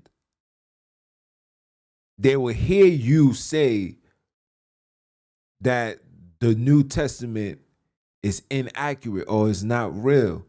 How would you be able to still give them the word of understanding? Because we know the story of Jesus is not real. We know that. But there's still passage within the New Testament, like Ele Ele La Sabatani, which gives a clear direction that this is a language that's spoken in the Holy Land. How would you be able to decipher the two? Somebody with your wisdom who's from the land, born and raised, how would you be able to tell somebody that, you know, basically the New Testament is inaccurate, but at the same time, this is what you need. Like, this right here is true and this is fake. How would you be able to deliver that to someone? All I can say to somebody is, first of all, is you take Christianity and everything that goes with it and throw it away. And then when you come and read the Bible or the Bible or the book, you read it not with the eyes of A Christian. religion, not with the eyes of Christianity, not with the eyes or the mind of converting or anything. You read it with your spiritual eye, the inner part in you. You know, this is when I meet people who sometimes ask for assistance, is I would always tell them to say, if it does not come out inside you, it's not good for you. It's not gonna help you. It's not Mm. gonna be miracles. But if you accept it in your heart to say, this is what I need to happen, that's when it happens. It happens because you believe in it. And when it believe in, you don't need anything. You don't need anybody to shout Rabba Bashala and whatever, or put your hands on your head. No, you don't. By just the word. I can give you an example. There's a lady that was a nurse and she struggled to get a job for years. So she came there, she was crying, and I said, I only do what I'm instructed to do. and I've just been told to say, go home, kneel down and pray. And she was like, are you not going to pray for me? Are you going to put a hand on me or say something? I said, I will be playing with Sonini NaNini because he said I should tell you to go home and pray. And then you come next time. We hear what he says. She told some of the people there to say, that man really hates me. He didn't want even to talk to me. He didn't want even to help me or do anything for me. And they said, well, at least he said you go and pray. Just go and pray. And then, that lady went and prayed. He came back the following Saturday. He said, when I left, he was so angry with you. I said, why? He said, because I was expecting something, but you just told me to go home and pray. And said, so what happened? He said, I did this. You told me, but I did it when I was angry. But I got a permanent job. I said, so this is what it is. It's not what I want or what you want. It's what Sonini NaNini says. So you cannot go and say, it's me who gave you the job or I did say anything. I just told you what Sonini said and you went and did it. And everything else happened not because of me, but because of Sonini NaNini. This is something that people get lost, lose the way because we want somebody to do something for us instead of following the instructions. So when people come, I give them the instructions from Sonini NaNini and they go and do it. If you go and you catch fish for somebody and give him fish, he'll always come and ask for fish. But if you tell him how to go and fish and he goes fish, he will continue fishing forever. And this is how Sonini NaNini is. You just need somebody to point you to the right direction, not for somebody to do you. That's what I'm saying. The books that I write, it's just to give you an idea and information to help you, to lift you up so that you can connect with Sonini NaNini, not with me. I'm only a messenger. I'm not a prophet. I'm not anything. I'm just Nzipho, Vusi. That's all who I am. But I can point you to the right direction. I can help you how to open up for Sonini NaNini, to communicate with Sonini NaNini. Though that I can help. But I cannot do anything for anybody. I don't have any power. If you hear anybody says he has got a power, he's a priest, he's a prophet, who has got power, no human being has got power. If he has got power, then that's the power of the devil. Sonini NaNini's power lives with him. That's why they can ask to say, can you rain stones from heaven? He does it. Not you to say, I rain the stones from heaven. It will never happen. We can only use Sonina's power to command it, to ask for it, to have for him to do something for us, and he will do it for us. So people should not take and read the Bible with the eyes of Christianity or being with the eyes of being converted. You do not convert to be a Bantu. You are Bantu by birth. You are Bantu by your being. That's all. So that's why I'm saying people should stop, Worry being about ego. awakened, but still remaining Christian. in Christianity. Yeah. So, so how fluent are you in speaking the language? Which language? The Isikosa. I speak xhosa, I speak Zulu, I speak Sesotho. My mom is a Pedi mom, so I speak all these languages. Okay, so now I have a few brothers that's in the Holy Land, and they watch the show, and shout out to you guys, especially for the information you guys are subscribing to me. They give me a lot of information, especially like things that's going on. um The word Ubuntu, Ubantu. Yes. A brother sent me a video, and in that video they had a brother, another Bantu brother. I guess they was interviewing him. He looks more like a, and I don't want to say tribe. I don't want to say because you said it's disrespectful, but he's a leader in his area. I don't know what terms do you substitute tribe for, but he's a leader within his community, and he said that um Ubuntu has nothing to do with religion. Like, somebody says you have to have the spirit of Ubuntu in order to, I guess, do the right thing. But the brother said Ubuntu is literally something that's already we born with that. That's like it's like second nature, if that makes any sense. If you get what I'm saying, it's like waking up. You got to brush your teeth. What's your opinion behind that? It's true.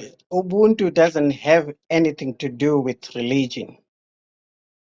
This is where I was saying that this is where people get lost to say that they leave Christianity and they want to take Ubuntu, which is spirituality, in the same light as what they do to they were doing in Christianity.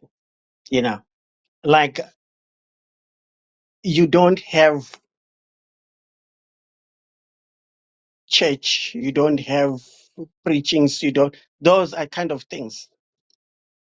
Those are Christianity things. Mm-hmm. But sharing a message, teaching, that's what we have in Ubuntu.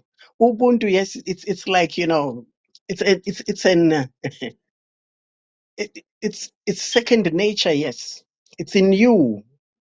You cannot. That's what I'm saying. You cannot convert into Ubuntu. Ubuntu is what you are born with. That I'm a person, I'm a human being. I don't hate you. I don't harm somebody. I look after my brother. I look after my. So that's not something that you go to school and learn. That's what you are born with.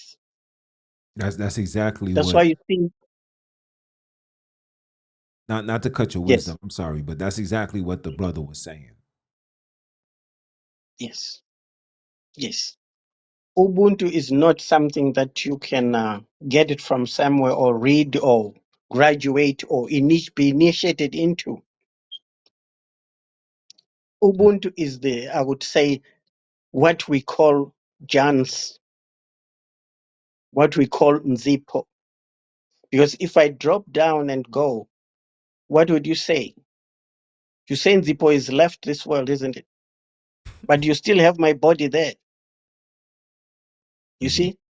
My body will still be there, but the actual, that's the that's what I'm saying. It's like Ubuntu. That is exactly that. When it goes, it leaves the body.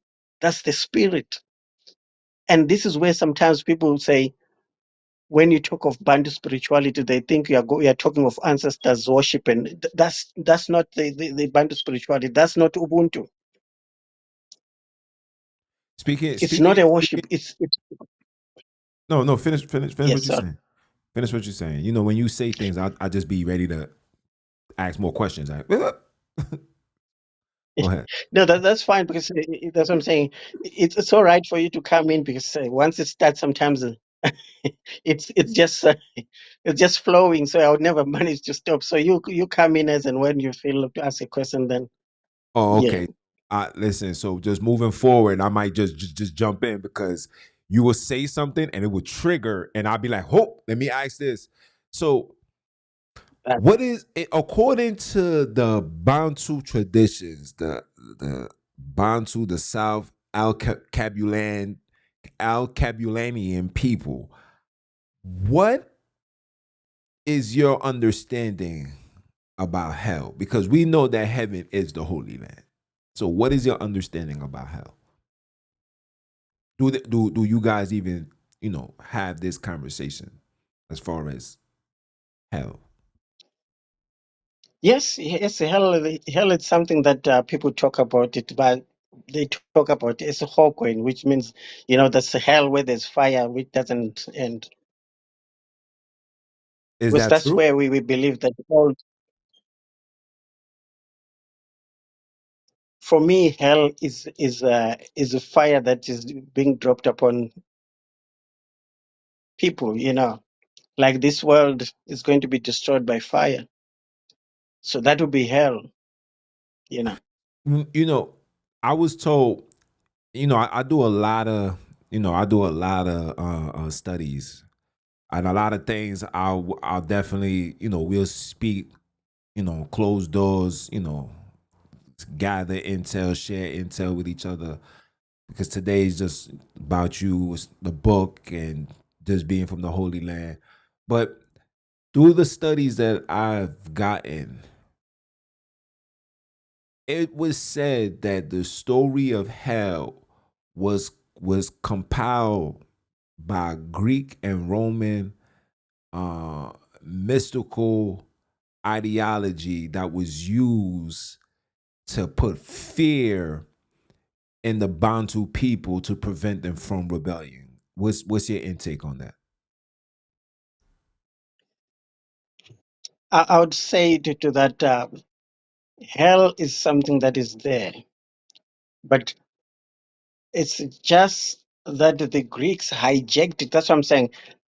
There's a danger where people saying that, you take the Bible and throw it away to say it's a full of it's false, doctrine or everything. Part of it, most of it, it is. But those little parts which are there are true, and they're the pointers to where we are now. If we just take the Bible and throw it away, we wouldn't be nowhere. So there's things that these people have manipulated. They found it with us. They manipulated and made it their own. They created their own versions out of, same as the story of Jesus. They manufactured a story out of Umsindis, Mm-hmm. a Bantu person who lived and walked in Alkebulan. So they manufacture things. They do not have any original thing. Anything you see on this earth, technology, everything, there is nothing that is original.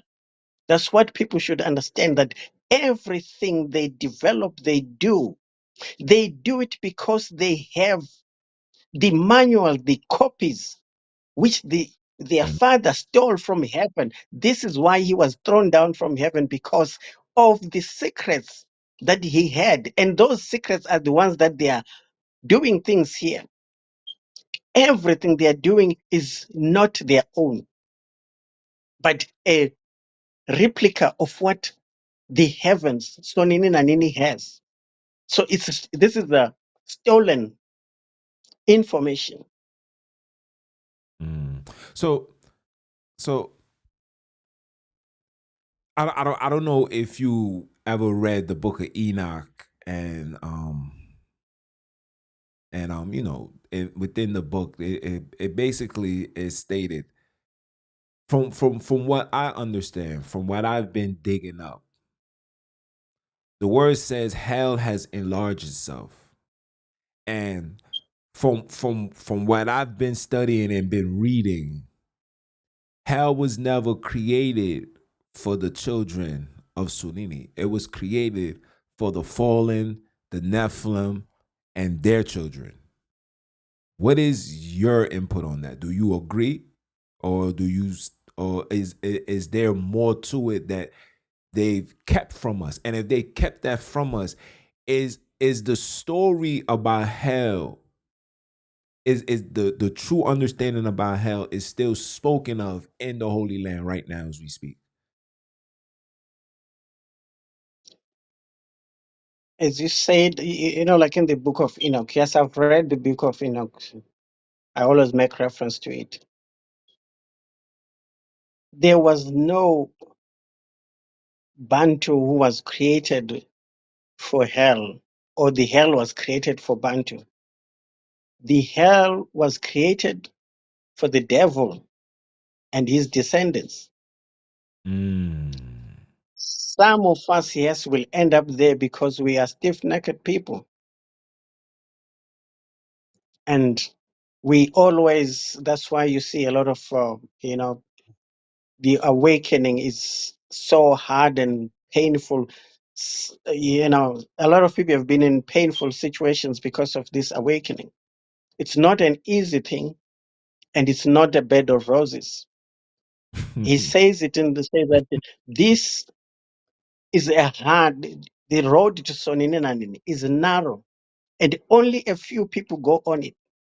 Facts. So this is where I always say to people, do not think that, you can tag along with your family and, it's not going Facts. to happen that way. When you get awakened, it's going to be sometimes you alone into your whole clan, in your whole family. One person will be awakened. So it's not the process of awakening like the others saying that the exodus is for only those who are awakened. No, the exodus is for everyone because we are his children. No matter how much we sin, he says, I will forgive you because of my name, not because we have repented, not because we are now Mm. awakened. No, You hear that, because people? to safeguard his name. It's his name only. And Mm. that because he said that he will save us. So that's the only thing that he's doing. So, So so, there so, is no.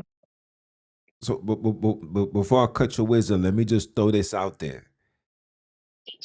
The elder is not saying that you can live a wicked life. That's not what he's saying. Let's throw that out there because I don't want people saying, "Look, see, we can still do this and everything's gonna be okay." Let me correct that. So my apologies if I have to throw that out there because you know how the stiff neck nation, they just all you got to give them is 2 inches and they're gonna take a whole block, not even a mile, literally the whole community. So no sinning. He just saying what he's saying, but must understand that that does not give us the green light to do evil. And is that the right thing for me to say for you? Is that's what you're saying, right? That's exactly what I'm saying. I'm Okay. saying people should not beat themselves up a lot to say, I've sinned, I've done. Yes, you have sinned, repent and follow Sonini NaNini's law. But it's not your repentance that is actually going to save you a lot. It's Mm, because he has set out to save his own name because he made a pledge to say, I will save them. If he doesn't, then the devil will say, oh, you said you are going to save your children. So what are you doing now? So he said his word will not fall down. It mm, will not pass. It will happen. So that's why I said, I will save you. And mm, he will give us time to brush ourselves, repent. And he said, before we go into this promised land, he said, I will sprinkle you with water, not the water that we know, the crystal water that is the water of life. mm. Because we can say we are repentant, but we are still laden with all sorts of Filth. sins. Mm-hmm. Because sins that we carry, it's not only what we do. We are carrying the sins of the generations from Adam up to now. Mm, Remember, we are on this earth to save a sentence which was given to Adam. Adam saved and then he died. But we continue with the sentence until the sentence is finished. Then that's when he will come and save us. If mm, he was given 5,500 years. So those are the years that we need to finish. That's why this generation has managed to finish those years. That's why we are looking at the Exodus. That's why we're looking for Sonini and NaNini to gather us around. mm, Because the sentence has come, not because we have been good. No, the sentence given to Adam is over. But mm, we also have to clean ourselves. mm-hmm. I like that. Yeah. Hold on. Hold on. Deadly lioness, I'm sorry. I'm sorry. Hey, I'm sorry. I'm sorry. So so I know I had you on for a very long time. I'm sorry. It's just when No, it's the spirit that is. It's not being tired. No, that's why I said, if you don't stop me, otherwise I will. It will just keep let, on. So that's what I'm saying. It's when let, it's flowing, it flows. let It it doesn't stop. let it flow. Let it flow. Let it flow. This is something the whole world needs to know. Um so so um yeah, I lost my train of thought. I was going to ask you a question. Um what exactly, because you just stated that we gotta keep the ways of Sonini and basically move slow into keeping the commandments. Now for me, I did a class, a summer conversation, where I stated that it is impossible for us to keep the ways of Sonini while being in these places being run by these nations, right? Because everything that they do literally goes against the creator, right? So they'll purposely give you Saturday and Sunday off, right? But Saturday is the day everybody has to go do what they got to do, because Sunday is their day of rest, because come Monday they got to go to work. So how can you what advice would you give somebody who's going through their struggles, who's trying to tap in and tap in into connecting with the creator? What advice would you tell them to make them make that transition from being where they at to walking a righteous path? What advice would you give them? The advice I would say is spirituality, ubuntu, is not a physical thing. You can keep the Sabbath inside you, but the physical part can do something because we are still in slavery. That is true. That's why he said, the truth will set you free. So we are not yet free. We Mm, are free from the chains and being put into forcefully into, but the system is still enslaving us because this is the problem. What we have, our bodies were never created to work. mm, We were sentenced to work hard labor because we had disobeyed. mm. That's why they put us in hard labor because they know that if a Bantu is worked so hard, his body deteriorates and dies. You hear that, people? Mm, So when we are in these lands, we know that, we have to work in order to get somewhere to live, to get food, but you are being forced. You are doing it under duress because you're not doing it voluntarily. If it's voluntary, you tell them that, no, I can't work on the Sabbath. mm. But now, because we are in a situation, we are in captivity. We are not yet, we're still in captivity, irrespective of how we came. Some were taken in through the ships, some were sold by others, some sold themselves, like me. We sold ourselves into slavery because hoping that, if I get there, that's when I can, because where I am, there's fire. So if I go somewhere else, then I might get some, this is how it is. So everybody who is not in the Alkebulan is on slavery, but it differs how you came to slavery. It says in the Bible that some even went voluntarily into slavery themselves. Some sold themselves. Some were sold by others. Some were taken through the ship. So it's different modes of ways how people can end up where we are today. Mm.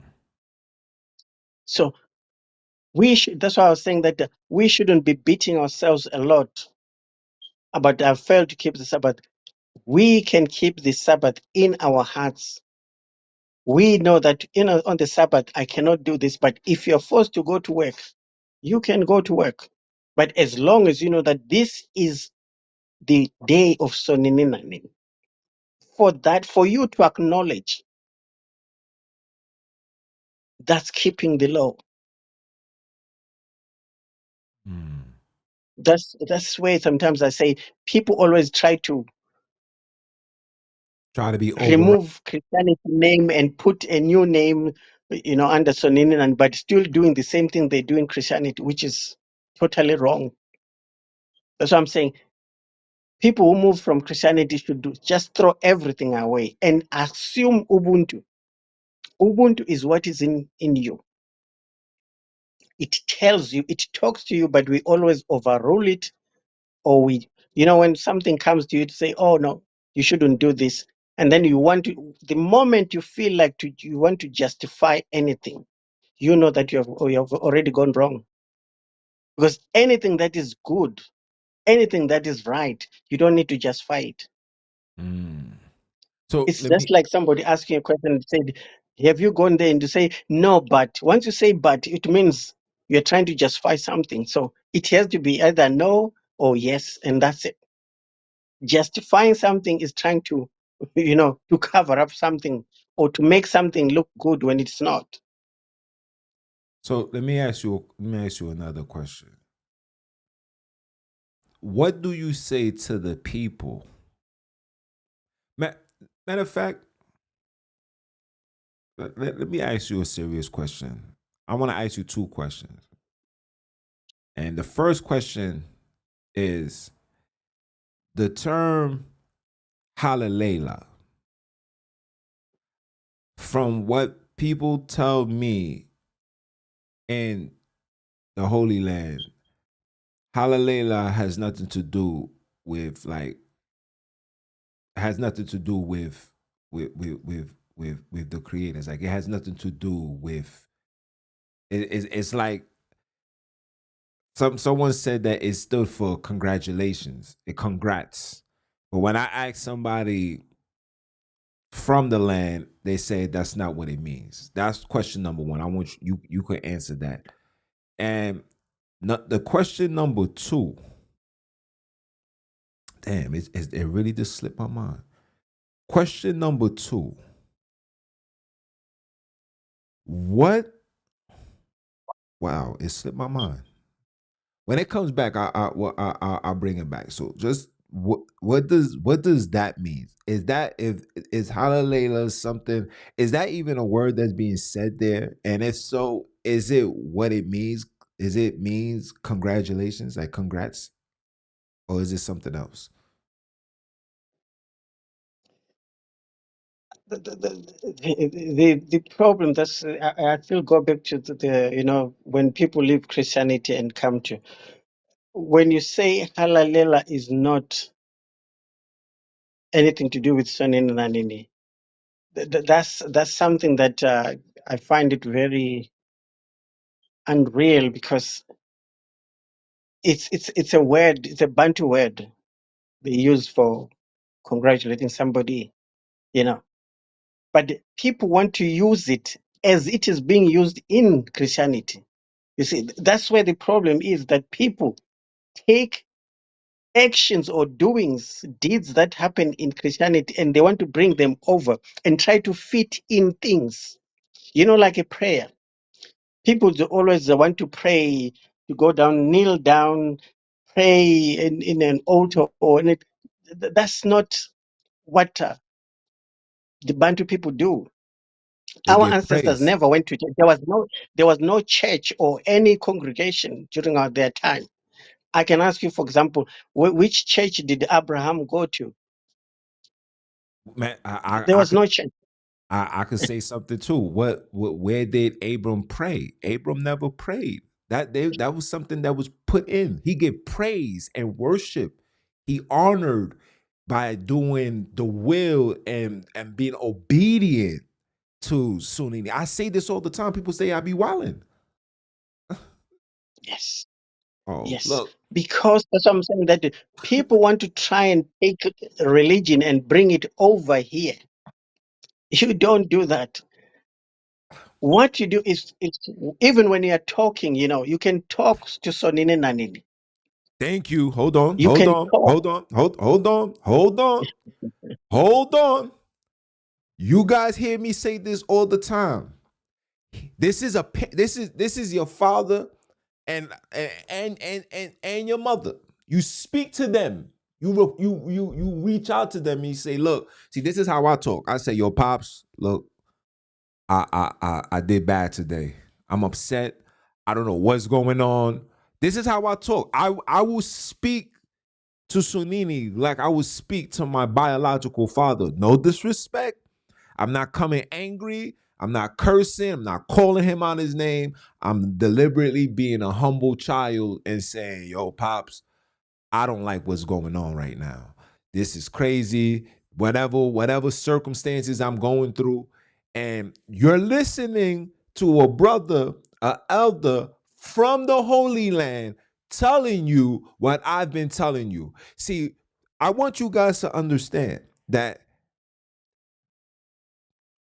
when Sonini calls you, you don't have to be a so-called old man to receive revelations and understanding. Once you are appointed to do something like this, he will display intel that you then have to carry upon you and tell the people. This is not to show that I'm the top scholar. I know what I'm talking about. No, I am a humble. Anybody that knows me know I'm a humble person.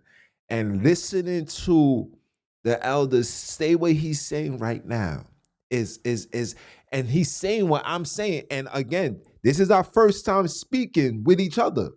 We have never spoke prior to today, right or wrong.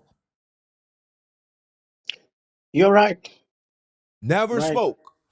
So now you gotta ask yourself, and you know how I met this man? I seen his picture on the live. I said, I know that picture. What did I ask you? I said, hey, are you the guy that wrote this book? Right or wrong? You're right. That's when I said, yes, I am.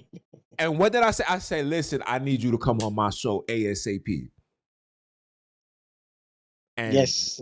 It's this week anyway. So I think it was Tuesday or somewhere there. That's when you.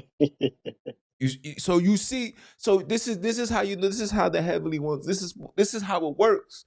And I'm saying this because if I feel like because I'm at a youthful age, and I'm saying and I'm talking and I'm bringing forth information and I'm bringing forth knowledge. I feel like the things that I'm saying is being put to the side because I don't, I guess, carry the age requirement, and that's something that comes with religion, right? Well, oh my gosh, this is the elder, so you know the elder of the church, and it's yes, you're supposed to respect your elders at all times, but at the same time, let's not discredit information coming from the youth. My son could tell me something today that can change my life forever.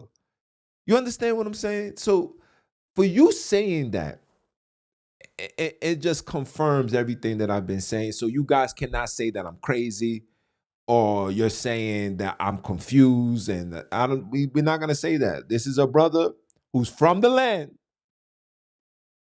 born and raised. You know, like Fresh Prince of Bel Air. He's telling you this, and I appreciate it. Continue though. I'm sorry. I'm sorry. This is just wonderful. This is beautiful. That's all right. You're all right.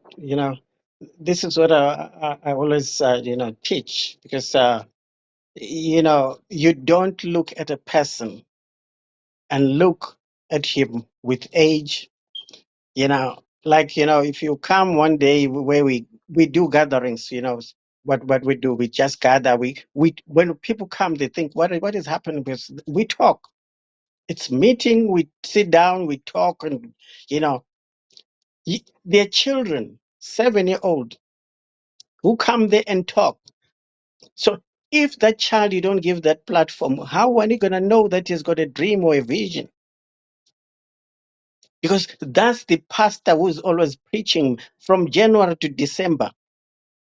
He is the only one that God reveals himself to them. That's a lie. Sonini NaNini reveals himself to each and everyone, even the children. That's why I said, let the children come to me, for the kingdom is theirs. So how are you Ooh. going to give them the platform when you are the only one person always talks?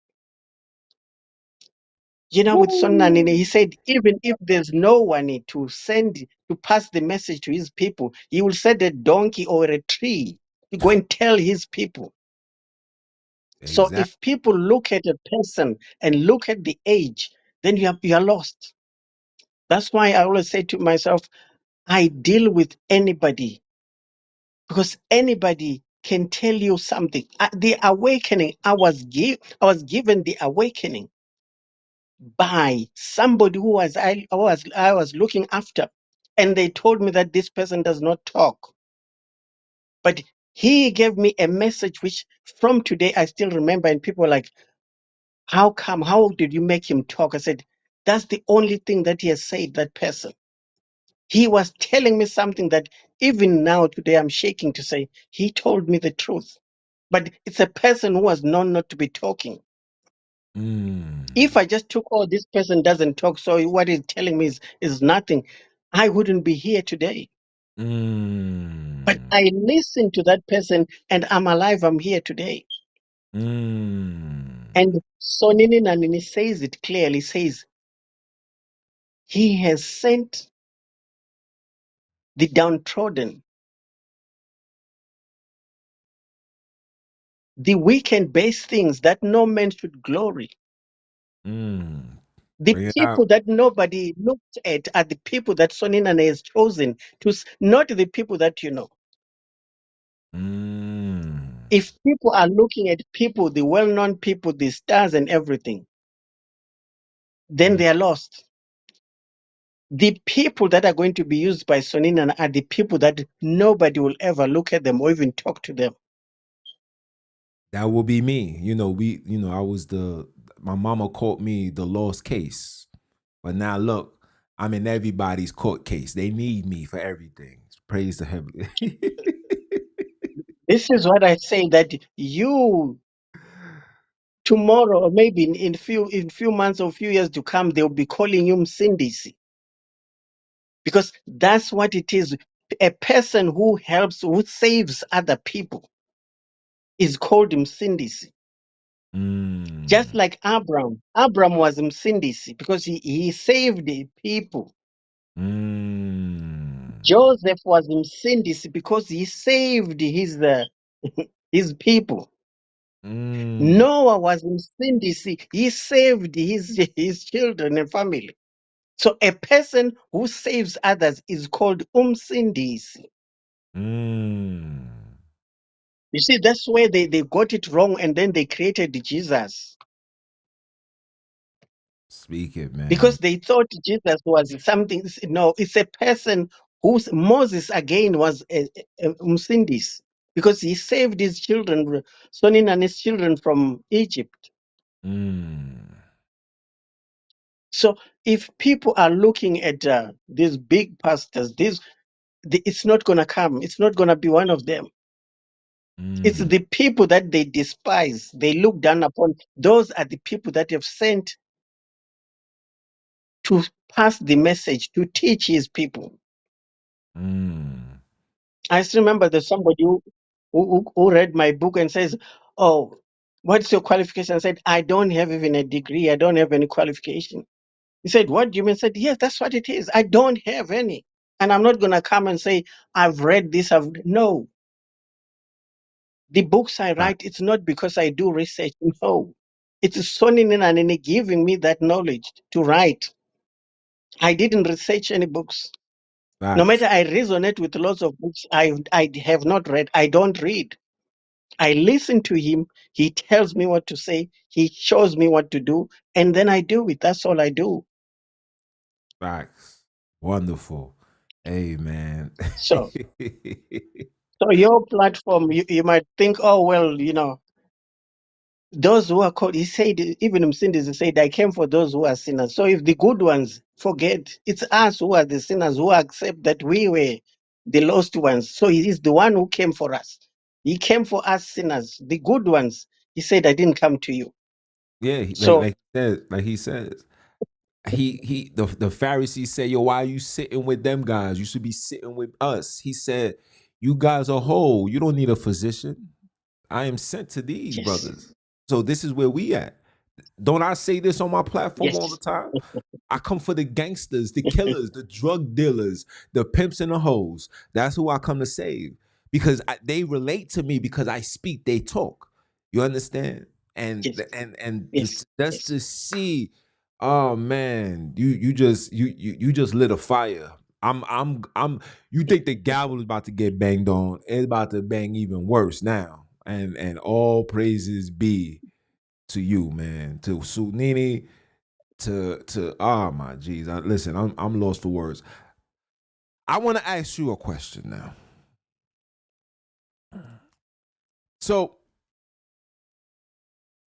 there's people in America right now that's saying that America is the Holy Land.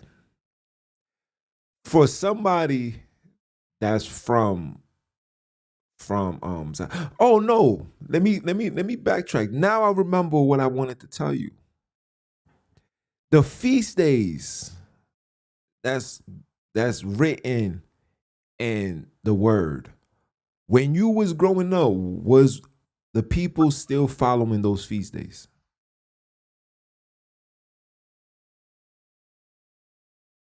I would say not all feast days, not all feast days, but some, like they call it, it's only that some feasts they've changed the names and the meaning has been changed to suit Christianity. Like the feast of, they call it the feast of first fruits. Mm-hmm.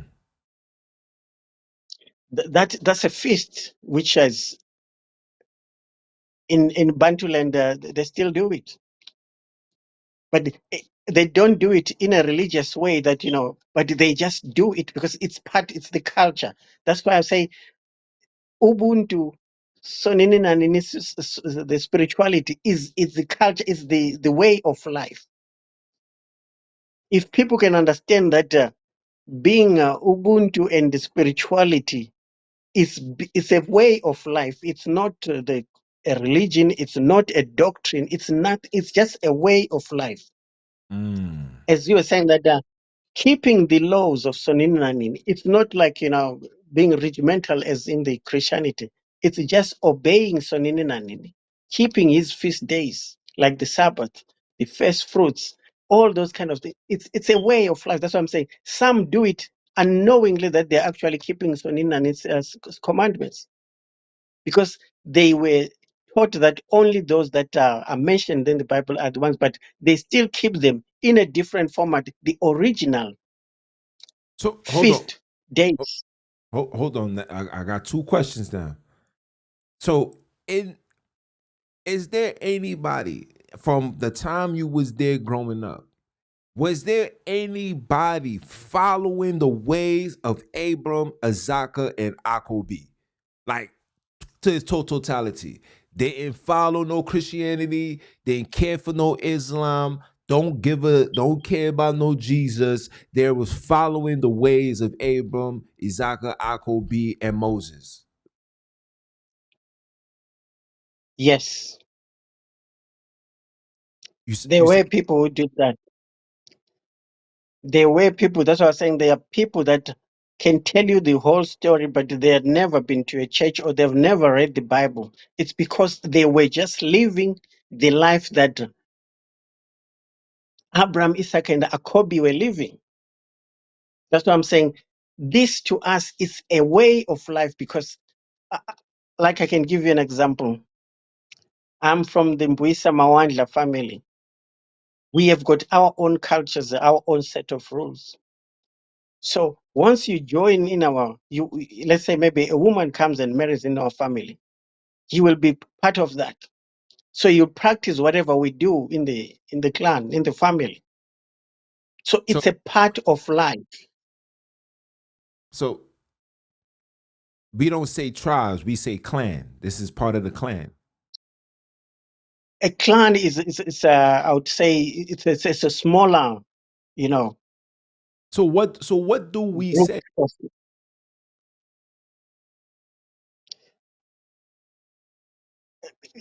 because it's when we say clan, it's like people with the same name, with the same like a totem, like we belong to the same, like our symbol is a lion. So people, we have got that. So it's a clan because we belong to the same, totem. There are some we have got other, like I don't know if you know the symbols of the 12 tribes of I mean, I know the symbol of the 12 tribes according to the Hebrew Israelites, but I don't know the symbol of the 12 tribes according to the children of Akobi in the Holy Land. If you do have it, please provide me with that information.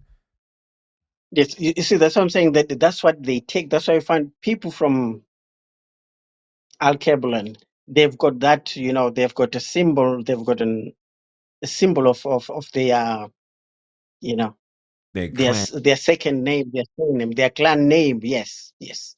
So that's what I'm saying. The 12 tribes of Israel were taken from there. That's what I'm saying. Those are the things that they take. And sometimes people, they will tell you, no, no, you don't have to be associated with any. That's not. That's our culture. That's who we are. If something was stolen from us and being plagiarized and used in a different way, we cannot throw it away.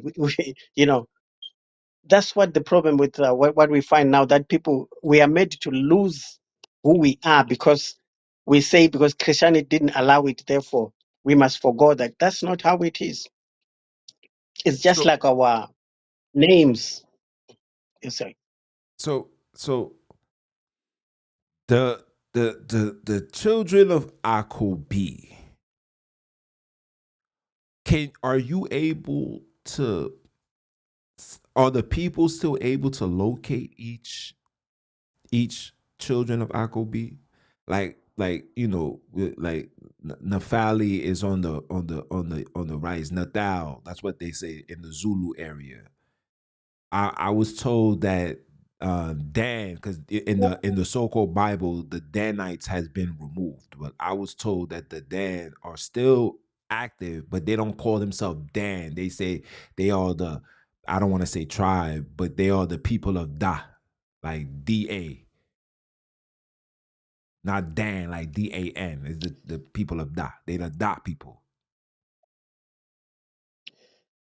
that's the thing that sometimes I always say to people. People shouldn't, really try, and because we are so mixed up. So It's contaminated. only a certain few remnants that they can point back to their ancestors. If you Dan. if you know that, like I was saying, that the Alkebulan was open from the from the south to the north, so people could just walk up and down. When there's drought in the south, they went up in the north, and then they come down. So that's what I'm saying. For people to say only the people, like they say that the children of Naphtali, they're only in KwaZulu Natal. KwaZulu Natal is mixed up of many people. Even during the king, Inkosi uSigidi Shaka, there were other people that were assimilated, other groups assimilated into his nation. You see, so you cannot just say it's only those people there. People are mixed up. Yes, there can be a certain concentration of people, but for me, I wouldn't go with that because it tells me that You follow people the are religion. so widespread out throughout the world. So basically, our focus should not be on genealogy like the book said. We should just focus on seeking righteousness and doing the right thing. That's basically what you're saying. Yes, because genealogy is one, same mother and same father. So how do you, if I've got 10 children, and then after 3 years, then they say, we are so and so. We are now this grouping. You see, that's what we are doing. But that's why we have got same DNA, E1B1. You see? So Hold if on, we hold have on, got hold one on, hold on, DNA, hold on. See, it's coming, it's coming. E1B1. We know yes, that's Shem Japheth. Do the people in the Holy Land know the true story about Noah? everyone knows about the story of Noah. So they know that Ham does not exist.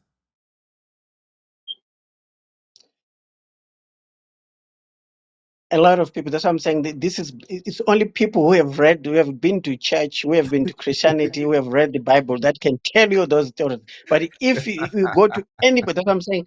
I base on people that have never been to a church, that have never read the Bible, that who are telling the story of Noah, who are telling the story of David, who was telling the story of Abram, straight from them without reading any book. That's what I'm saying. For me, I don't read. I read when Sonini says, read this book because there's something that he wants me to pick from there. I totally agree with you. So let me ask you a question. So the people let's exclude the people that's in the church, because obviously church means compromise. Let's just, we can agree on that, right? Church, you go to church, you've been Yeah. compromised. So let's leave them to the Yeah. side. Let's talk about the actual people, the people that didn't, submit to Lucifer's ideology. You're telling me that they know the true story about Noah and how it happened and how these, so they know that the story of Ham. Matter of fact, how do they feel about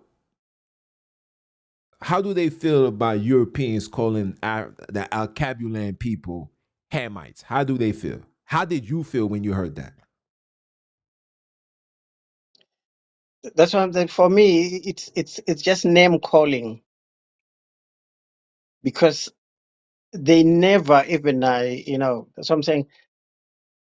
It's people giving new labels and names, just like nobody ever came to ask the brown, the jasper, and the sardine people to say, we are calling you black.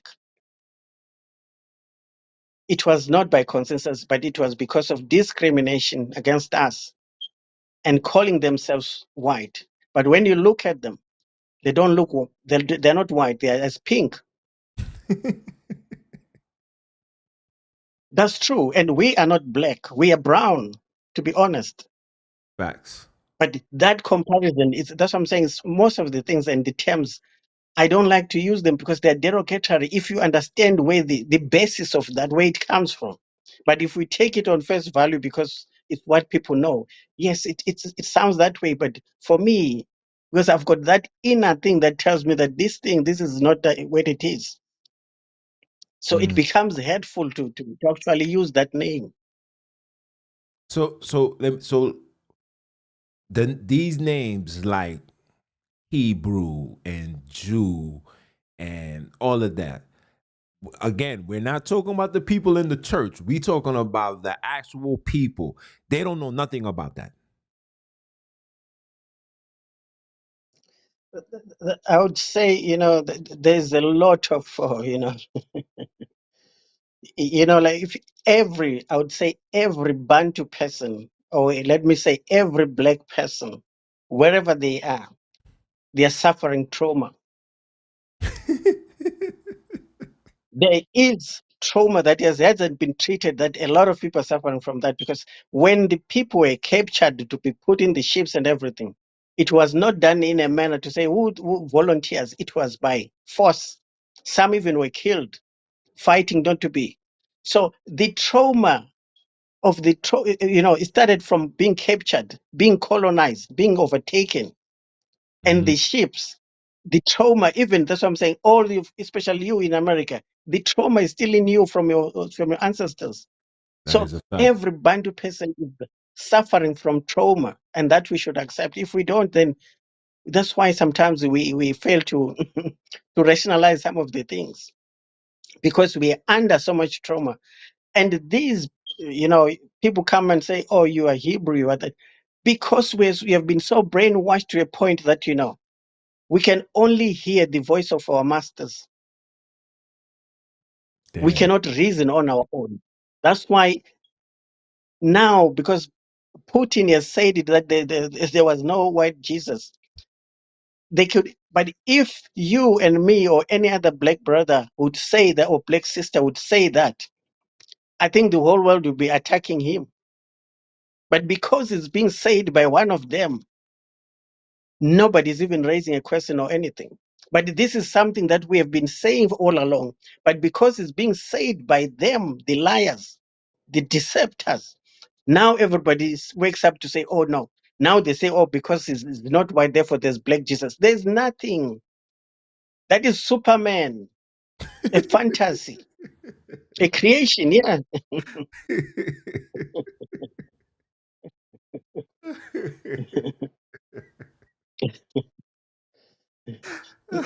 that's what that's you see now. We move from white Jesus, but we still go back to what? To a black Jesus. Because we cannot move away from the Jesus. That's the story that we know. But when you go to the book of Enoch, it tells you that anything that is born of flesh and spirit is a demon.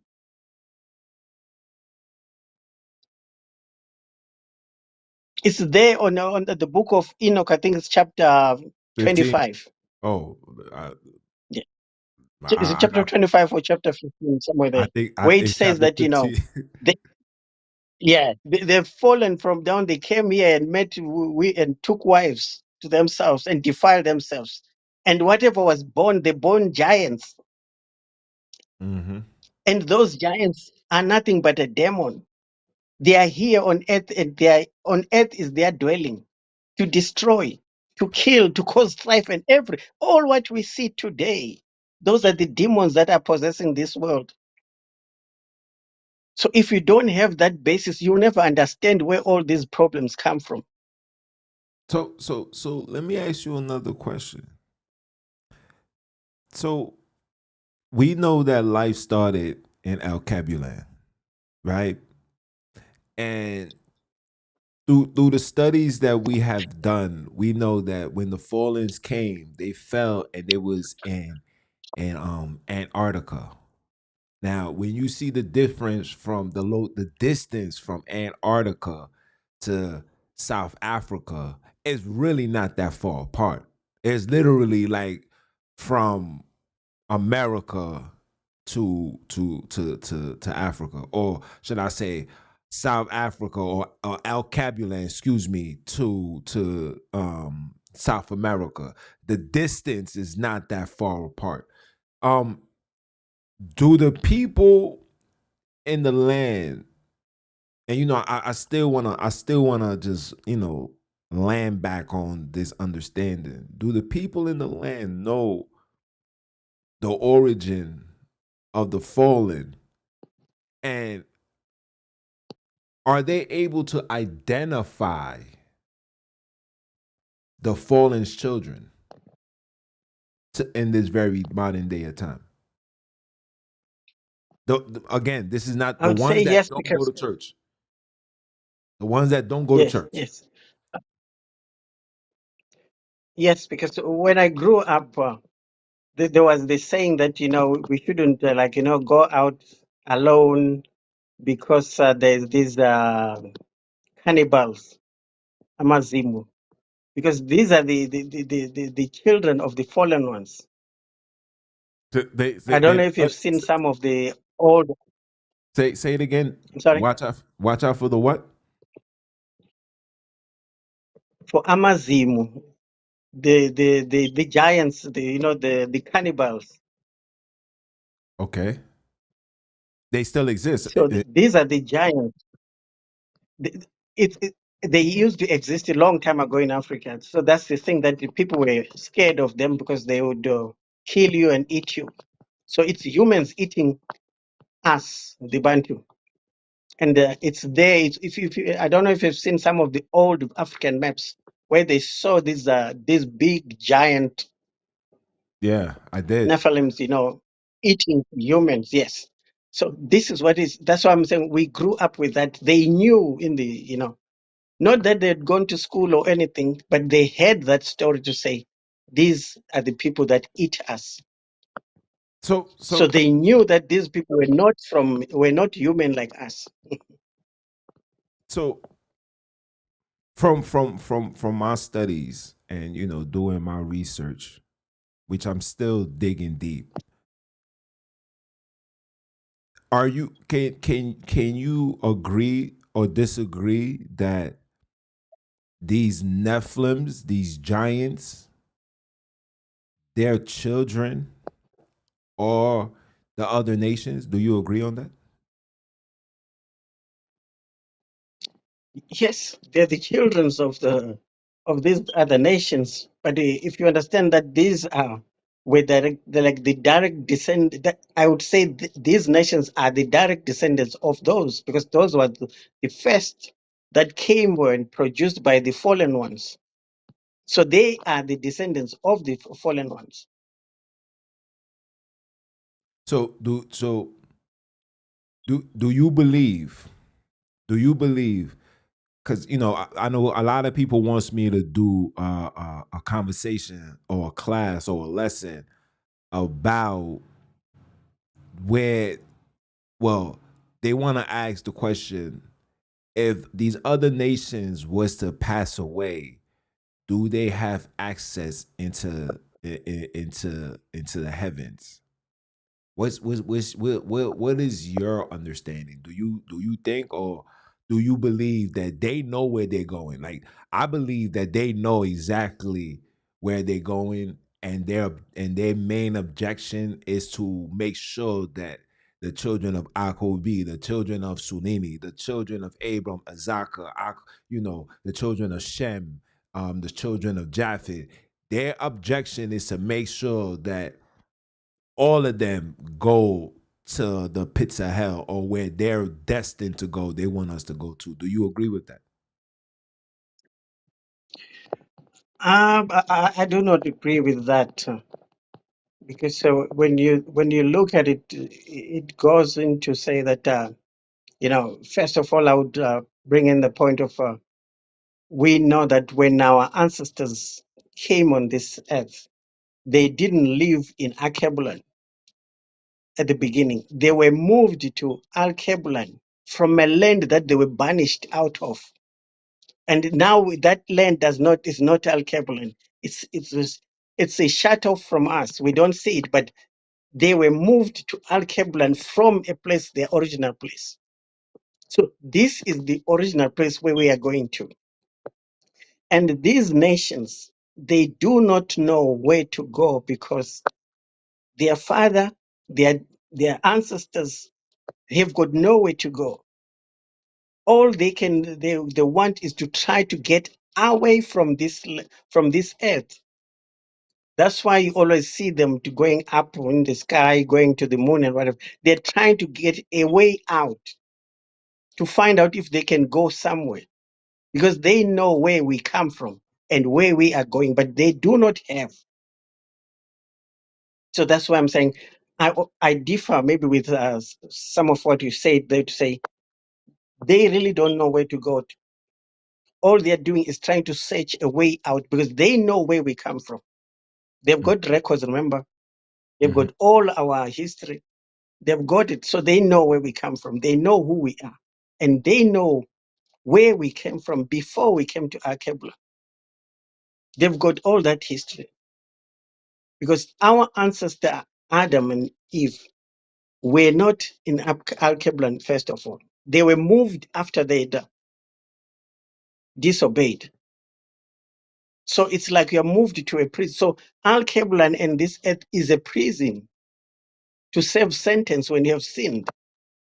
So the actual really home is not that. That's what I was saying. People can just rush and go to Africa. That's not the that's not the home.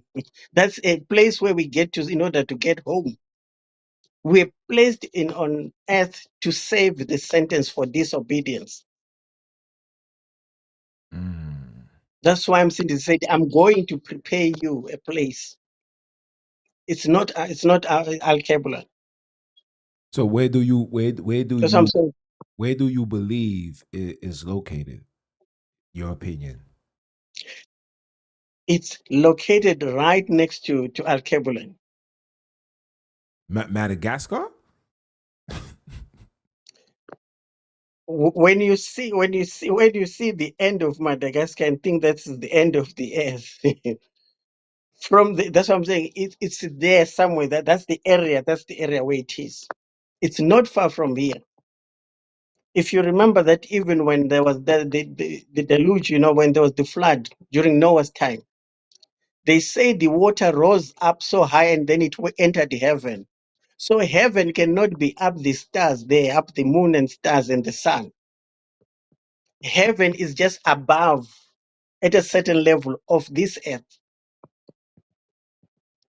Mm. That's why Abraham saw the stairs, the lifts going up. You cannot walk up from here to the moon on the stairs. It means it's somewhere which is like a few meters high above us. So Mm. this is where I'm saying we were so deceived to a point that everything that we see on earth here, there's nothing real. It's all deception. The only real thing is you and me, the people that live in it, and the earth itself, the land and the trees and everything. But everything that we see, the stories, it's most of them that just concocted lies to deceive us, not to do anything, to deceive us. That's the work of these people. They are not here on earth to do anything. They are here just to deceive us, to cause us to sin and continue to be in this situation because they know that their time is up. But unfortunately, it says some of them will cling to us when we go on earth, they've said us. So let me ask you a serious question. I mean, you older than me, and you know how things was back in the day. So back in the days, we know that they didn't want to deal with the children of Akobi, any person of color. It was forbidden, and we felt the same way. But now we're living in a society now where they're forcing or promoting interracial relationships. I believe that they are doing this to preserve their seed and to allow their seed to have access into the new Jerusalem and try to be a part of, I guess, the glory. Do you agree with that? It's more like survival. They're trying to survive. Yes, yes, it's preserving their seed as well. Because if they don't, they've got. That's why I was saying that they've got nowhere to go. They know that their end is come. So the only way is to try and cling to us, encourage this. But before you wouldn't. If you do that, you are going to be arrested and even sentenced Facts. to death. Facts. But now they've opened it up, not because they want it to be. No, It's because it's they a have catch for us. it's survival. Yes, yes, yes. That's what I'm saying. If you look at it, like the past pandemic, if you look at how many of them that it destroyed and look at how many of us that it destroyed, then that's when you realize that, people talk of tribulation. The tribulation has begun long time ago. Facts. It's now ending, then people are still expecting. That's what I'm saying. If you fantasize the things that you hear from Christianity and bring it over here, you'll be totally lost because you'll be looking for something that will never come. Mm. You Just hear that, like they people? say Jesus will come. He will never come in a billion years. He'll never come because he was never a human. He never went anywhere. It was just, Superman in the movies. If you will come in a new movie, maybe yes, that will come. But if it's not, then it's not gonna happen. Oh man. Um, I know we've been on for a very long time. I got like 50 trillion questions I gotta ask you, and I don't know. There was something in the book I wanted to ask you as well. Hold on, let me pull this up. Give me 1 second.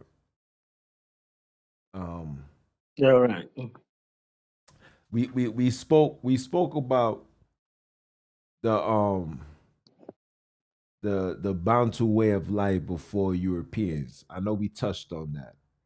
Now, in the book, you wrote about the killing of the African lions. And then you also spoke about the the virgin birth. Now, the story of Msindisi, and I know you said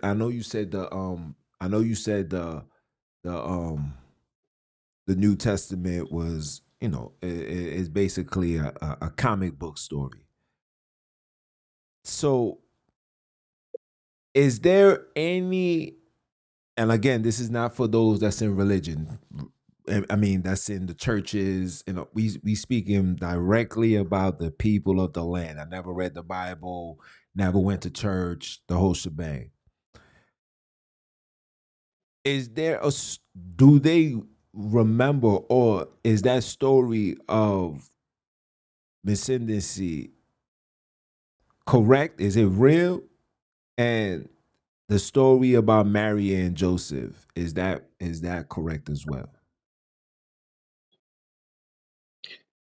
Yes, the story of Cindy C is real.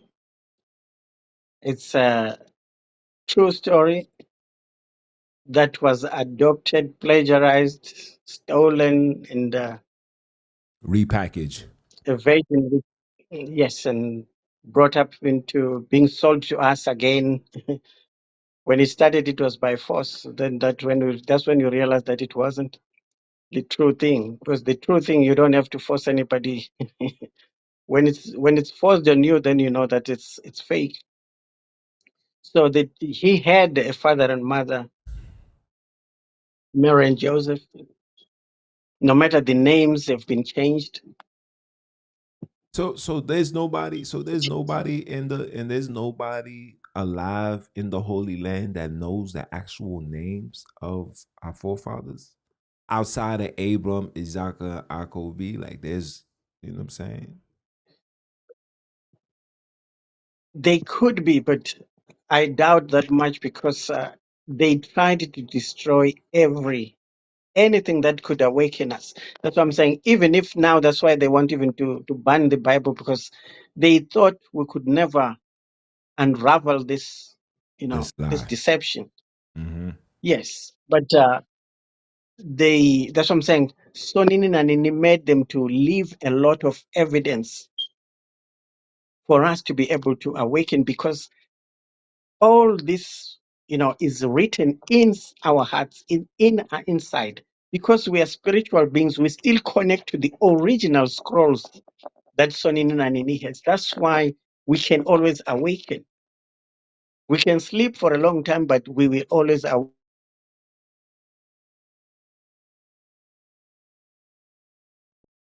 So people can come up with all these things because it's like, memory. You trigger the memory, it comes back. So some of these things, they come through memory. They're being triggered because the spirit that is in us is the same spirit that is in Sonini Nanini.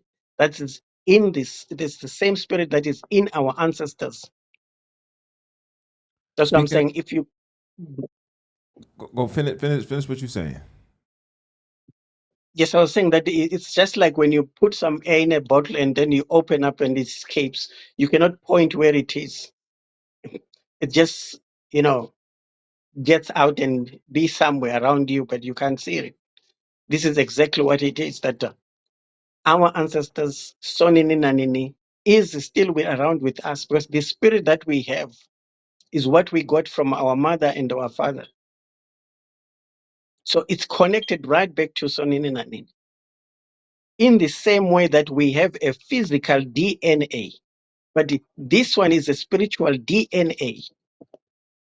So this is the thing that these nations have tried to, you know, that's why even this internet, the World Wide Web, all these things are manufactured things to really come right. That's why they want to put chips on us so that they can monitor when we sleep. How do we think? How do we get all this? Because they want to connect to the source, which they cannot. Never.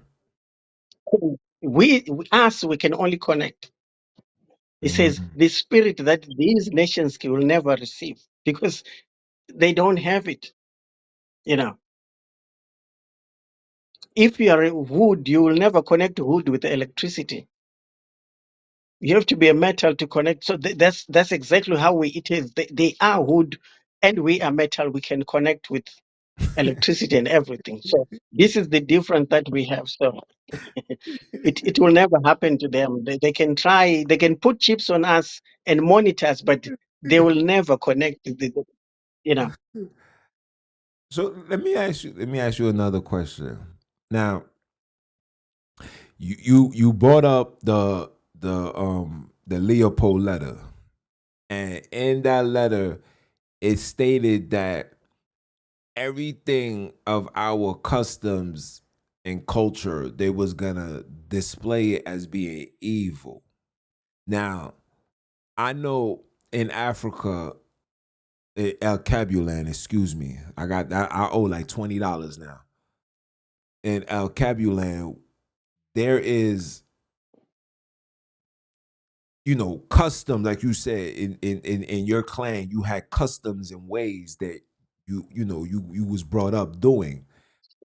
Is it safe to say that our customs that is being done in the land, for example, we was always told that voodoo was something bad and evil. But me coming from a household of people that did voodoo, they've never used that spiritual power for evil. Do you agree that just because we're doing our so-called Alkebulan rituals and customs, do you agree that it's part of our culture, but yet, or do you agree with that it's evil and it's wicked? Anything with the word black is evil. Do you agree with that, or that's just another European lie and deception that they use to prevent us from connecting to our, I guess you would say, our spiritual powers?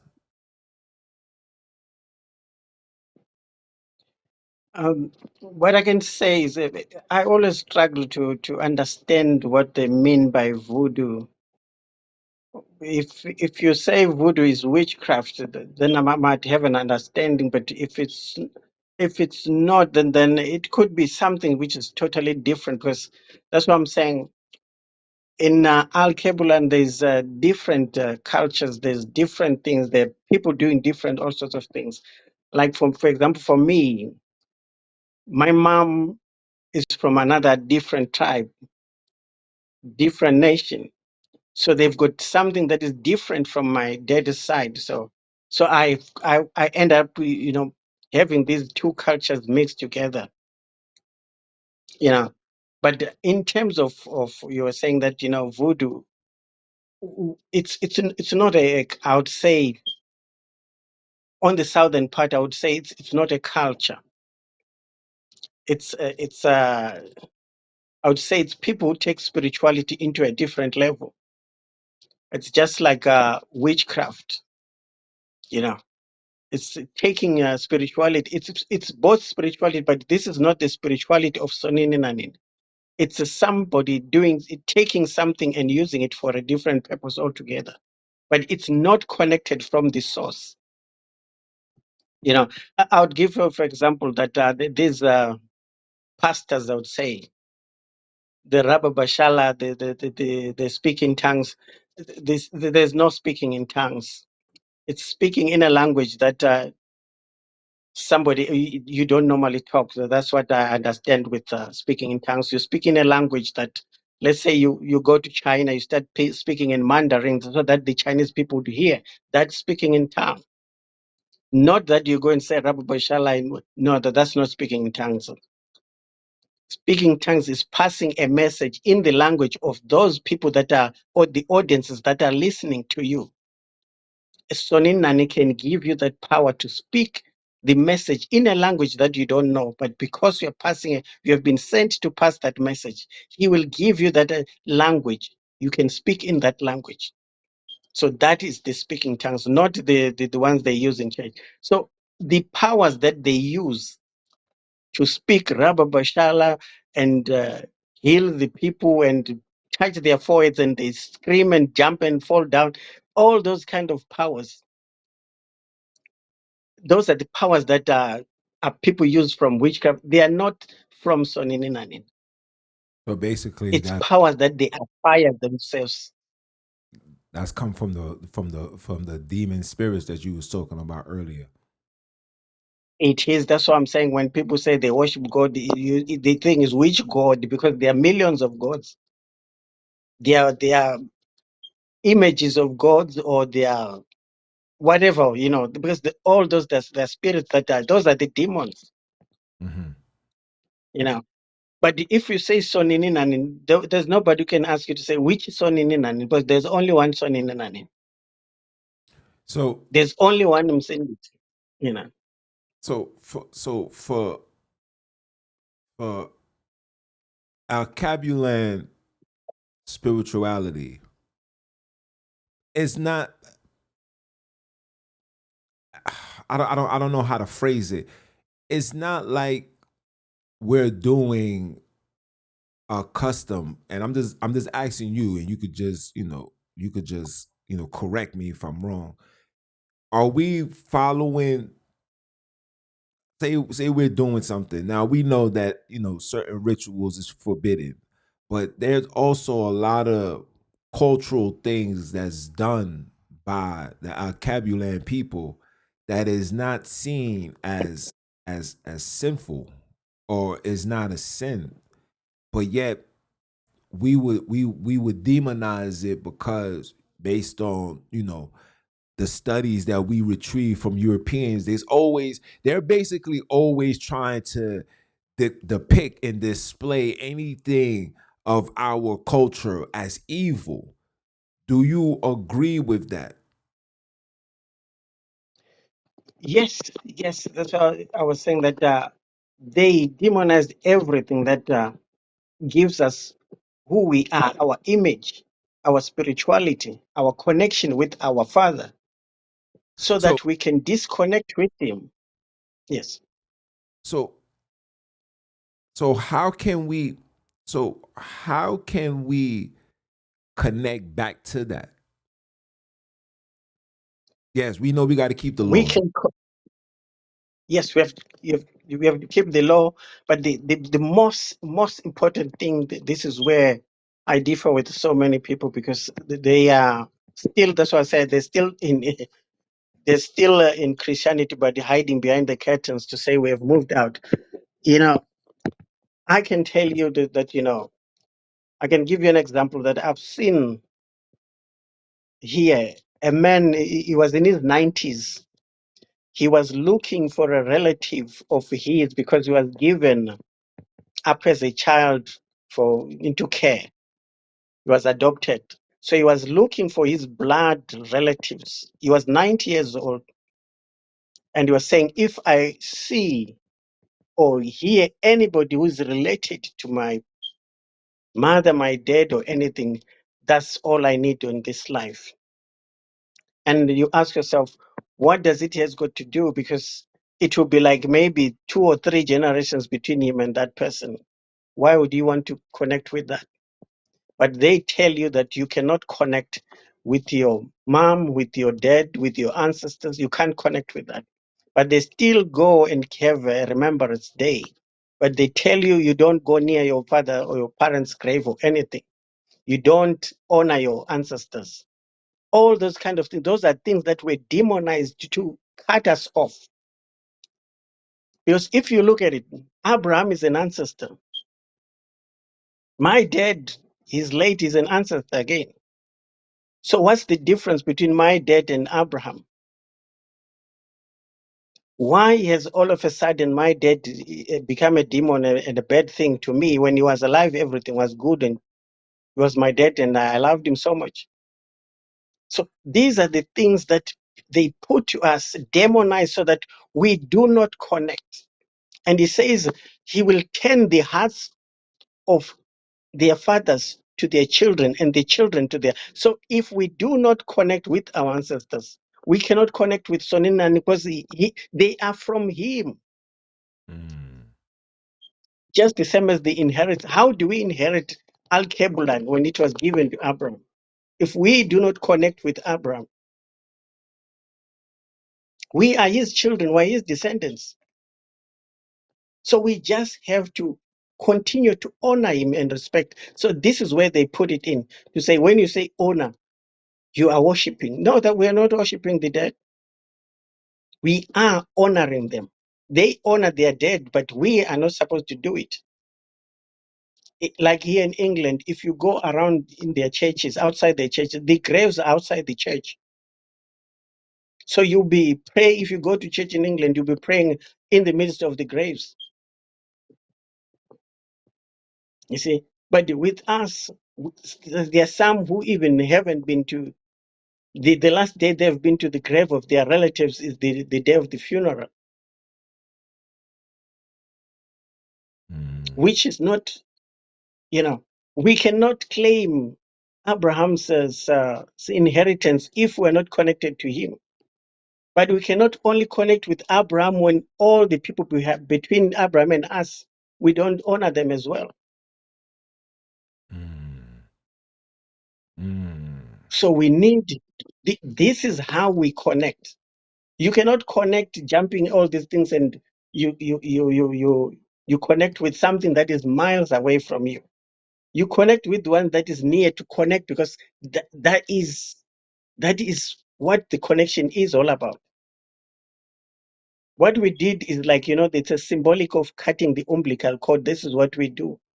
Spiritually, we cut the umbilical cord and we cannot survive on our own. So we need to reconnect this umbilical cord, this spiritual umbilical cord, to Sonini. But we cannot get to Sonini without our ancestors. Mm. So That link has to be reestablished by honoring them. So that's why they always put in say, once you say anything about them, you are worshiping them. That is not. I told. Worshipping them, it means you have turned them into Soninani, like you do whatever, you pray to them. That's what it is. But when you are honoring them, you don't do that. You don't pray to them. You don't kneel before them, and you know. But when I pray to Soninani. I include them in my prayers and ask Soninani to forgive them, because their sins, they come to me, the one who's living. That's why the sins of their children go to their fathers, they go to their children. So we have to repent from the sins of our ancestors because they come to us.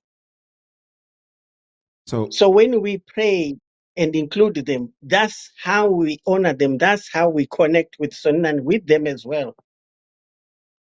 so let me ask you a question. Yes. When in the book you wrote about us when we die. Give the people an understanding behind that. Like when we die. When we die, because there's only one story about what happens when we die, and that's the story between the rich man and Lazarus, where Lazarus was in the bosom of Abram, and again, this is from the New Testament, and I know being from the Holy Land, I know there's a lot of understanding behind what happens when we die, because here in America, you die, no matter if you was a good guy or a bad guy, you automatically in the skies in heaven, flying on the clouds. What is, according to the Holy Land, what is the afterlife? Like, what happens when you die? When you leave this earth, what happens? Are we going to the bosom of Abram? Yes, yes. What happens is that when we leave this place, that's what we were made to believe, that we die. We actually do not die, because our Father does not die. So what dies is, what we do is we leave this body here and continue and Wait, wait, assume the what, body that what? goes in there, so that we don't carry this body to the. Hold on. So let me ask you a question. You say continue. Continue like what? Like how? Explain the continue. It's like when let me say I die now. God You will forbid. say, Any forbid. Nzipho, Nzipho is gone. He has left us. But you still have my body there that you go and take and bury. So Okay. what is gone? Where is it gone? That's what I'm saying. People don't even focus on that, to say, he is gone. Who is gone? The real me, the spirit that talks, the spirit that walks, that does everything. So it does not go, it does not die, it goes. Like a snake, it takes off, it sheds off its skin and have a new skin. That's exactly what happens. So where We so leave this body because it's not supposed to go where they go. so where do they go? And they go to paradise. Where is paradise? Yes. Paradise is next to heaven, which is near the Alkebulan. This is the land where our ancestor Adam was born. And after sinning, he was moved out into Alkebulan. So wait, so there's a saying that the land, the Garden of Eden isn't Alkebulan. So it's not there. If it is, that's what I'm saying. When they say Alkebulan, they are not only talking of what we see now. They are talking even of paradise and heaven, because that's where it is. So it's shut off from us. We can't see it, but it's there.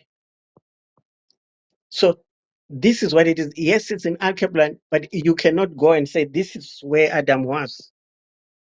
You can only see the remnants of it, the part, like when I think it's the eastern part that was left, which is right in the gardens route of South Africa, between George and Cape Town. Mm. They call it the garden route because it's in the garden. You see, so that it's like when it was cut, they cut a little bit of it, and it is in Alkebulan, but it's not the whole land, or the Garden of Eden, because they were moved out of it. So So the Garden of Eden cannot be what we see now as Alkebulan. It is somewhere, but not what we can physically access now. so the Cougar Park, what is that's not part of the Garden of Eden. The It's called the Kruger Park, Kruger National Park. Kruger National Park. Is that part of, if that is that part of the Garden of Eden? Is that where I don't want to say Adam because that's not his name, but is that where our forefathers was chilling? They was dwelling at. They were dwelling there. That's what I'm saying. That the original part. That's what I'm saying. It was cut off, which means a certain part of it. I would say the larger part of it, where Adam's first was, is not part of Alkebulan. What is left is I would say maybe a piece of it.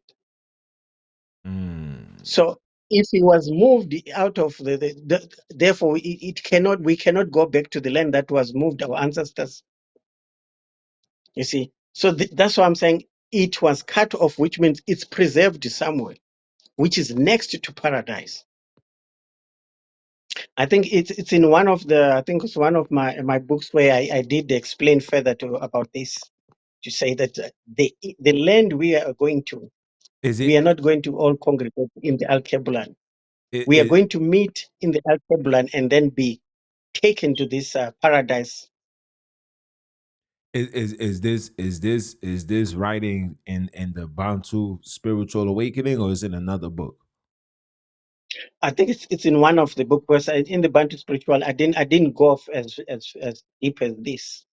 But I think the later one, the other books, I did go deeper into that. Okay, so I need to purchase the Because other book. I still even I think I even went further to show the where even the entrance, because in Alkebulan there's the entrance to those places. There Mm. is a gate that goes to paradise and to the Garden of Eden.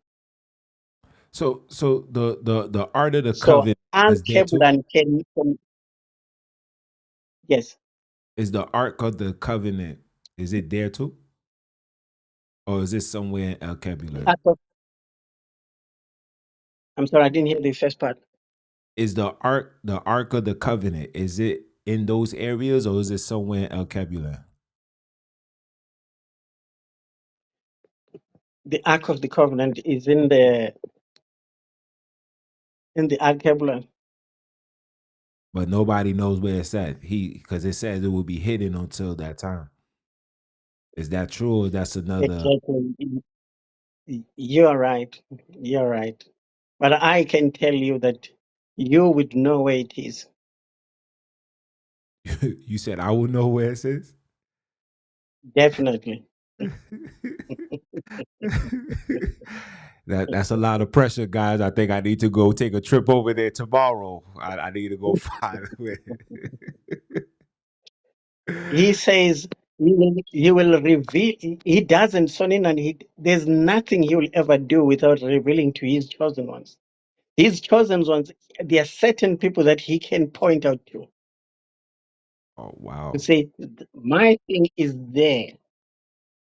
That's what I'm saying. There are some things that I've been to that I'm not at liberty to to say them, but I'll say them when I'm given the right to say it. Like what all these things I write. It's because I've been given to say this you can write, this you can write, but this You is for quiet. your eyes only. So that's what I'm saying. I can tell you. It's the spirit tells me that you can know where it is, but it's for you to know. I Praise know that I can see there's an area that you're thinking of that exactly. So I'll leave it to you. hey, hey, can I listen? I know we've been on for a very long time. Um, are you comfortable with just answering a few questions? I'm gonna allow the people to ask a few questions, and I'll read it out, or I'll just put it on the screen. And if I don't know if you can see it, but if you can see it, uh, Uh, because I'm using my phone, so I don't think I'll be able to see much because my computer I couldn't log into. But if you can, I've got the time. Time is not a problem when I'm on this. So if you can give me maybe about 2 minutes, and then we can continue. I don't know. okay. So for anybody that's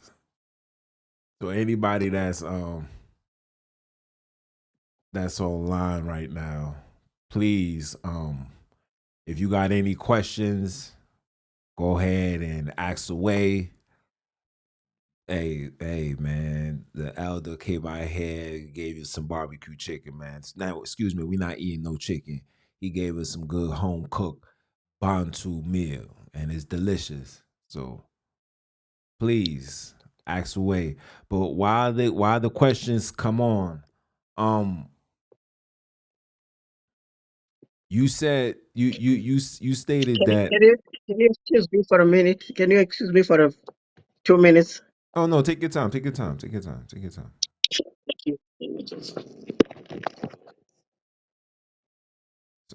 So while the elder go do his numbers, there's just like my mind is. I got like 50 trillion things, but you know I want to keep it as I want to keep it as cool, calm, and collective. Yeah, we definitely got to take a trip out there to the Holy Land. We got to do the works. Like all jokes aside, I know a lot of you guys is I don't know how long you been here. I know Deadly Lioness been from the beginning. Bantu Princess been from the beginning. Oh, the link is gonna be the link to the books and all his writings. All his books will be in the description. I purposely ensure that I put that there so whenever you could click the link right now, just click on the description and it should be there. And appreciate you. But yeah, my brain is on fire. I got 50 trillion questions I want to ask. As you can see, he told us about these terms that we be using, and I try to tell you, you know what I'm saying? Like I don't play when it comes to really finding out the truth. I ain't here to play. You know, I feel like we've been lied to. I've been with the Pan African. I dealt with I want to say I dealt with Islam, but I spoke to them. I've been with the Hebrew. I taught that. I, I was raised in the Catholic Church, so a lot of things that you know what I'm saying, I've always questioned, and I've always been on a pursuit for truth. So when a sister referred me to this book, I started reading it, and when I seen the elder or Umdala, because we know elder means Lucifer and all that. So when I seen Umdala, you know, on the chat, I seen the picture. Like I got a photographic memory. I said, wait, I know this person, and we connected. I purposely didn't want to have an in-depth conversation with him because I wanted it to be as pure as you guys is getting it right now. This is our first face to face. See how I look. I see how he looked. Type of time. Everything was brief. Sent the email, gave him my number, spoke on WhatsApp, gave 3 words. Can you come on Samba? He said yes. Told him, hey, we'll be here at 3 p.m. I'll reach out to you to check the audio. He presented himself. I told him I had a few questions, but we was just gonna just let it flow. We just gonna let the heavenly ones do what they do. And as you can see, he even says it like, look, man, you let me go, I'm gonna go on for hours. But overall, man, it was a phenomenal thing, man. Okay. The so this is a few questions. Uh yeah, Wildin. You gonna help with the baby?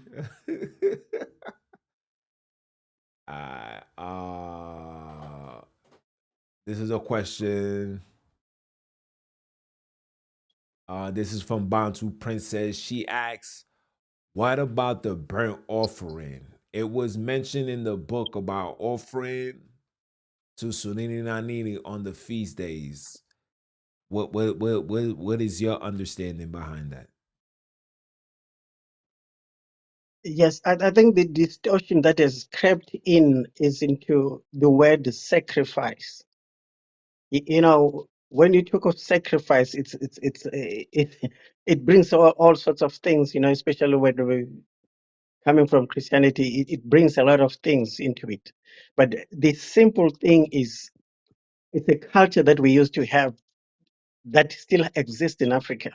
that, like a visitor comes, what you do is sometimes they'll slaughter a chicken, they'll slaughter a goat, to feed, the visitor.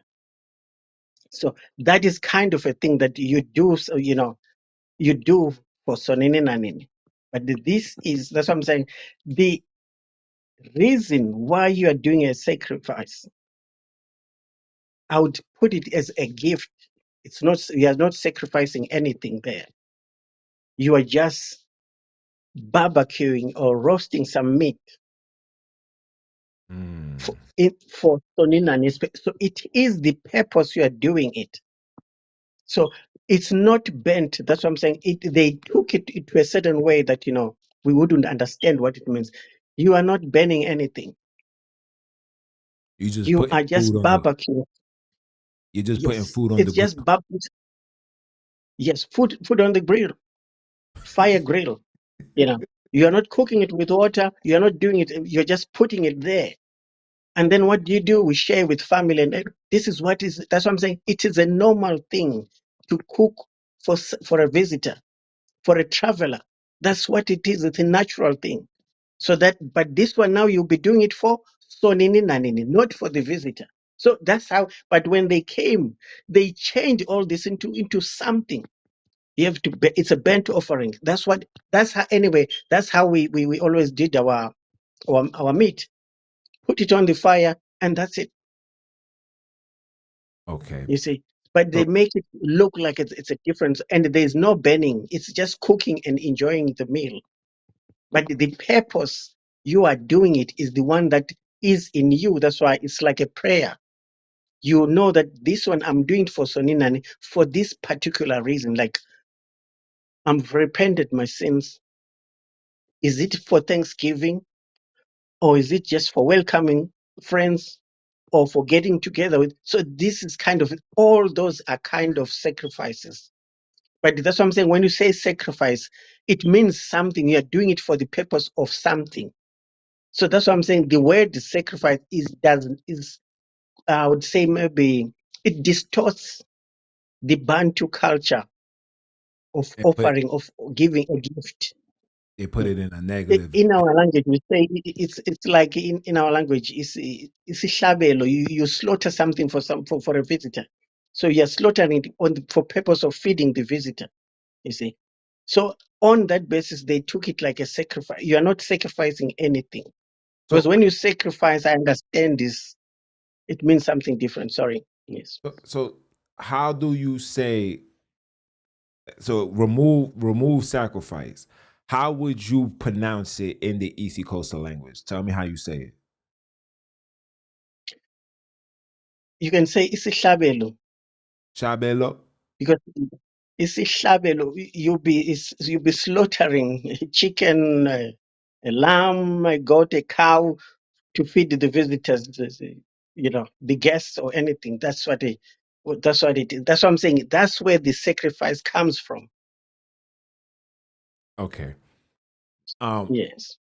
So wait, is this a question for me? It says, can you explain the promise given to the Japhetic people? I don't know. I don't know if it was for me, but if you would like to answer that question, I would love to hear your response. Yes, this is why I'm saying that these are the trivial things that people bother themselves with to say, because you don't certainly know that you are Japhet. Because even if the DNA that they produce, to link it to them, remember, it was done it for a purpose. So that purpose, we don't know what it is. So we can still be misled on that. That's why I'm saying the divisions, Japhet, Esau, Akobi, we should really forget about this, because he said, I will save you all for my name's sake. So, yes, the promises of Japhet, some are real, but I would say most of them are not, because they were made for a purpose, to deceive us from the real truth. So that's what I'm saying. Even if when you read this Bible, You listen to what it says. You know, like when you read a sentence, something tells you, your brain tells you what you are reading, but your heart says something about that. You go with what your heart says. You will see the difference because you are listening to the opening, to the revelations from Sonini NaNini. But if you go with what the book says and what has been said by so and so, that's when you lose it. Go with what it says. And once you listen to that, that's how you manage to reconnect with Sonini because you are now listening to what he says. And from there, you see that, you know, it grows. It grows because you'll be like listening, paying attention to the detail that you get. So if I were you, I wouldn't bother about, you know, the promises Japhet. to Akobi, Yeah. or sorry, to Japhet, yes. Because really what was written about Jacobi, that with, sorry, about Japhet. Japhet is not real because if you understand that he's the one who has built all the pyramids in the world, but there's no credit to him. And therefore they belittled every little thing that he did because they wanted to put him down. This is what I was saying, that even the kings that you hear, they owned so much land in Africa, they owned so much wealth and power, but all they do is like, I'll give, for example, Inkosi Usikiti Shaka. Everything they do about him is dirty and wrong and evil. That's all they paint him. Because they were fighting against him, they didn't want him. So they'll never write anything good about him. Same as Japhet. Same as that. So most of the, because they write nice things about Akobi, because they say they are the ones who are children of Akobi. You see, so this is the divide and rule thing. So most of the things, some of the things that they say about Akobi, they are not real because they wanted to paint a good picture of Akobi, who they claim to be their ancestral father. That's very deep right there. Sheesh. I mean, god damn. Hold on. Hey, look, man. Like the word says, man, let's not focus on genealogy. Focus more on seeking your righteousness, walking a righteous path. So when that time comes and you get called, right? You are prepared, or you in a space of righteousness to be protected from the wrath that's on this earth. Remember what David said: as I walk through the valley of the shadow of death, I shall fear no evil, for your rod and your staff, it is with me. Okay? Now, the next question, it says, do you think the Catholic Church has the original Bantu scrolls?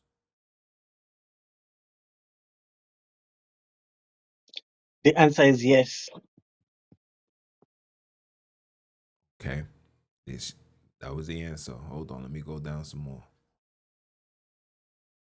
It says, do you think the story of Abram taking Isaac up to the mountain to be sacrificed, was it a real story or another interjection? That's a deception. It was a deception? Sonini NaNini does, that's a deception. Sonini NaNini does not accept any sacrifice. That's what I'm saying. The word sacrifice is you know, it's a word used to mix up everything. He does not accept sacrifice. Okay. So you cannot slaughter anything for Sonini NaNini, because if you sacrifice, my understanding is that you take something you're doing it for the purpose of giving it to Sonini or doing it for something like that. But this is not what it is. So when Abraham took Isaac there, that's a story. The only person who said that he must go and do it is the devil, because he didn't want Isaac to inherit what was given to Abraham.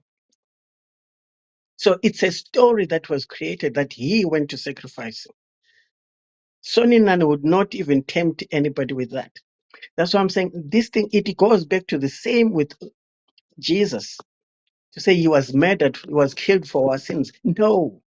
Why would Sonini NaNini kill his own son to save his other son? Who was paying the ransom if he died for us? Yes, because if somebody is sacrificed for somebody, somebody must be paying some ransom. So Sonini could not pay ransom for his son on his own his son to be killed in order to save us.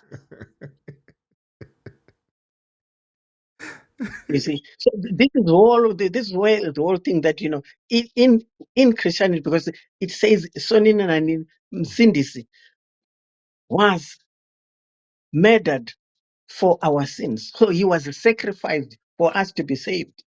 But we are from the same father. Why would he allow his own son to be killed for saving another son? So he's losing one and gaining one. What's the point? So You how see, about so this is the yes, you can come. so how about this is the thing that doesn't make sense to me is why would an innocent man be killed for the sin of the world or the people to fast forward to today still commit the sins that he was supposedly died for? That doesn't make sense, but I'll leave it. I'll leave it as that. Now, Yes, I think just to add on that to say, yes, if he paid for our sins, why are we in this place at the moment now? Why can't we not back I, I, I, where our ancestor Adam was? I, when I ask these questions, they say that I'm crazy and I'm an antichrist, and I'm. Oh, excuse me. This is the favorite word that I'm told. I'm teaching and preaching heresy. That's I don't even know what that means. That sounds like Hennessy. They want me to be drunk. Hey, I'm sorry. Let me just give you, to say, you know what? You should love it. You should celebrate what they're saying to you. Oh, I do. Because if you see the world hates you, then you know you are of Sonini NaNini. Eh, But if the world likes you, then you know that you are not of Sonini NaNini. So if they insult you, they said they've done it before to Msindisi. So they will do it to you. If you tell them the truth, they will turn back and insult you and do all sorts of things to you and call you names. But if you lie to them, they will tell you all nice things. So I myself, if they tell me I'm crazy, I praise Sonini NaNini. eh, If they tell me I'm, that's what I like. Because I eh, know they say, when the world hates you for my name's sake, you should know that you are of Sonini NaNini, not of the world. Because if the So world likes you, then you belong to it. so this is for the brothers and sisters that say things like this is coming from a guy that can't even get 100 people following and watching. And so listen, when you are doing the real works, Lucifer will never allow the souls to come your way, but it's gonna come because you see what's going on in the world. Sooner or later, the job is no money. Sooner or later, this lockdown is going to be locked down forever. You can't go outside. Then you're going to need somebody to listen to. And then you're going to see this handsome, bald head, never cared for the bread, ain't trying to mislead, get inside your head, and you're going to be just fine. Hey, deadly lioness, let me do a gunshot for you. Gunshot. I'm sorry. Next question. Um, Can you explain that Yahweh, etc., is a pagan god to the black Hebrew Israelites? Can you explain that? Yes, I'll just say, what, this black, blue, green, yellow Israelite it's the same story as Superman.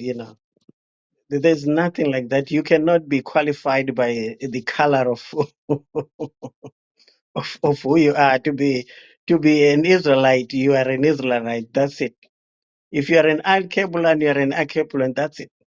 The problem that it's like now they're saying, oh, I'm South African, I'm Nigerian. They can qualify because that's what they created. If you remove Nigeria, South Africa, and leave Alkebulan, no white person can claim up to be Alkebulan. No person can claim to be African.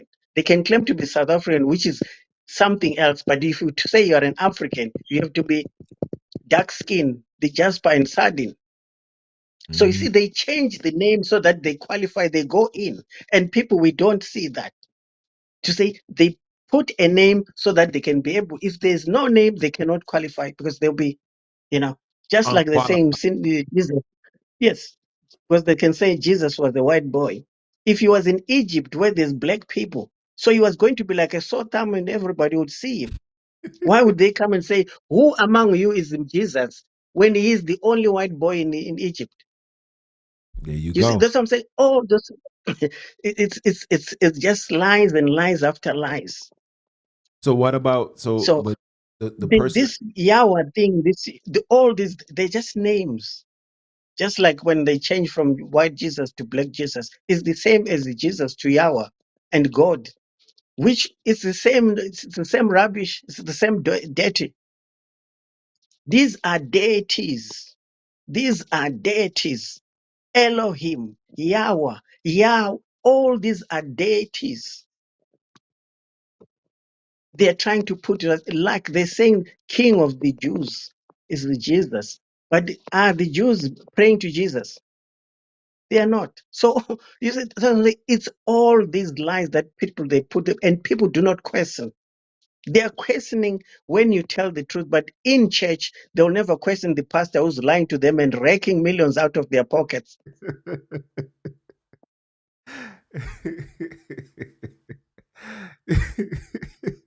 Yes, this is the truth. That people, when they get the truth, they will all question. That's what I'm saying. You get so much people calling you this and that. That's the celebration of being in under Sonini. That's the same way that Msindisi suffered because he was murdered because he was preaching the truth. And that truth was going to dethrone them, same as you are doing. You are dethroning the table, the kingdom of the devil. Mm. And his children are not happy, so they will attack you. Remember, the road to Sonini NaNini is thin, with thorns, hard. It's not easy. And only a few people. So when you see you've got few people, know that you're on the right road. Where you see multitudes of people, know that they're in being under lies. And there's no truth in there.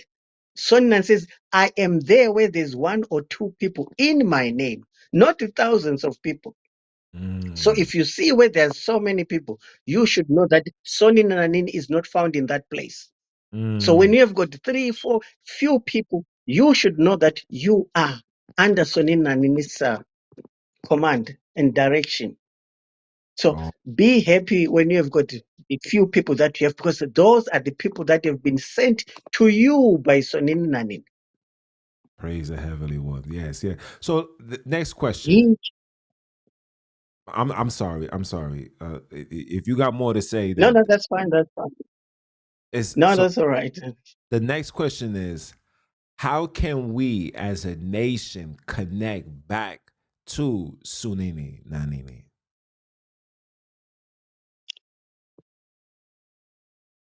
We cannot connect as a nation. We can connect with Sonini NaNini individually. He is the one who can connect us. That's why I sometimes hear people said we must unite. He said he will combine the two sticks. Not we who are going to combine the two sticks. He. So he is the only one who can put us together. Mm. Because with us, we have got so many divisions. Right. We have got so many divisions that it will be a non-starter for us to think that we can just agree on. One thing we can agree of is who we are, who is Sonini NaNini, keeping the commandments. Those are the main thing we should be focusing on, because those are the things that unites us spiritually. But if you want us to unite together, oh, that one will take millions of years. Because right now, I can tell you in South Africa, we cannot even, because if you go to KwaZulu Natal, it's a different story. You go to Eastern Cape, it's a different story. Western Cape, Northern Cape, Free State, East, It's just, Limpopo, it's Mpumalanga, all those, so everyone has got his own. So to unite those, it's a non-starter. So how can you expect millions of us? I would say billions because they say, Sonan said, my people cannot be numbered. So when they tell you that the Bantu people are so much number, you know that they're lying. Because say, my people cannot be. It's only him who knows how many we are. mm, How do you know the person in South Africa, right in the rural areas, who has never been to town? How do you count him? How do you know him? You mm, see, so they will never tell us how many we are because they know if they tell us, they would know that we'll say, we are more than them. But mm. the truth is, he says, my people are as the sand of the I sea. see. Can you count the sand of the sea? Mm-mm. So, but they can give us a number to say you are so many. Mm-hmm. That's an assumption. That's an estimate they give us. That's why I'm saying most of these things they are doing it purposefully to minimize everything. That's why they brought everything. Ours, they demonized. Our kings, they killed and demonized. That's all they. Our history, they demonized because we have got nothing that is good. If Mm. we look at what they've said about us. Yes, thank you. So our next question is: Do you think? Do you think Mesindisi will rule the Bantus in the New Jerusalem, or that's another um, man-made interjection? Because I believe that when this New Jerusalem comes, Sonini is gonna be on the throne. I don't believe that. I don't believe that story. What do you think? When we go back to the land, I would call it the land that we are going to be. Msindisi will be there. Sonini NaNini will be there. That's why I said we won't need anything. We won't need any light because he is the light. He will come and live amongst his people, Hmm. which also comes to say that what the picture that we are being given of Sonini NaNini, it's far from it. And they lie to people that say, nobody has ever seen him. He's a spirit, he has got no form. But how, if he was a spirit with no form, how could he create us, the Bantu, in his image? So if something has got an image, then it means he has got a form. Mm-hmm. And So and that's what I'm saying, yes, you can come. oh, and not to mention he when Abram went down to Mambre and created an altar, Sonini tabernacled with him. So Yes, I mean, yes, you yes. this is for those that got a religious foundation. You gotta answer that, man. Yes. And just to add on that to say, there's millions of Bantu people that have crossed over alive that never shed their bodies here on earth. For real? It's not only Elijah they call Elijah. No, there's so many people that went and crossed over. Not only Elijah. There's lots of people that have been that just went like that without leaving their bodies here on earth. And Wow. they say it's a journey of they say it's a journey of going there. It's a journey to go there. So it's not a place that is fly up in the sky. No, it's a place Wow. Listen, hidden from us so that we don't access it. listen. This is a brother from the Holy Land. This is not me saying it. I'm not I'm not we're not instructing each other. This is strictly from him. Praise it. Praise after praise after praise. Can I give one more? Can I give one more gunshot salute? One more gunshot. Just one more. I'm sorry. One. Deadly Lioness, I'm sorry. Um, no, I guess there's no more questions. Is there any more questions, anybody? This is don't ask me these questions. The questions is for Umdala. I'm just you guys will get the questions. You can ask me questions sometimes during the week, but today it's not about me. It's all about the elder, man, Umdala, man. This today was a phenomenal Samba conversation, and that's exactly what we had. We had a wonderful conversation, man. Hey, man. Oh man. Whew. Oh man. So, is there any more books you're gonna be writing, or you just gonna wait for Sonini to give you the the green light and say, "I need you to write something tomorrow"? Oh, hold on. Yes, Matter of fact, and finish answering that because somebody asked a question. Go ahead. Finish answering.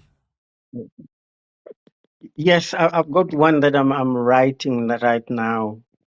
I think started last month, so I'm just writing because I'm also busy with my exam, so I'm trying to. But I always come and yes, there's one that I'm writing because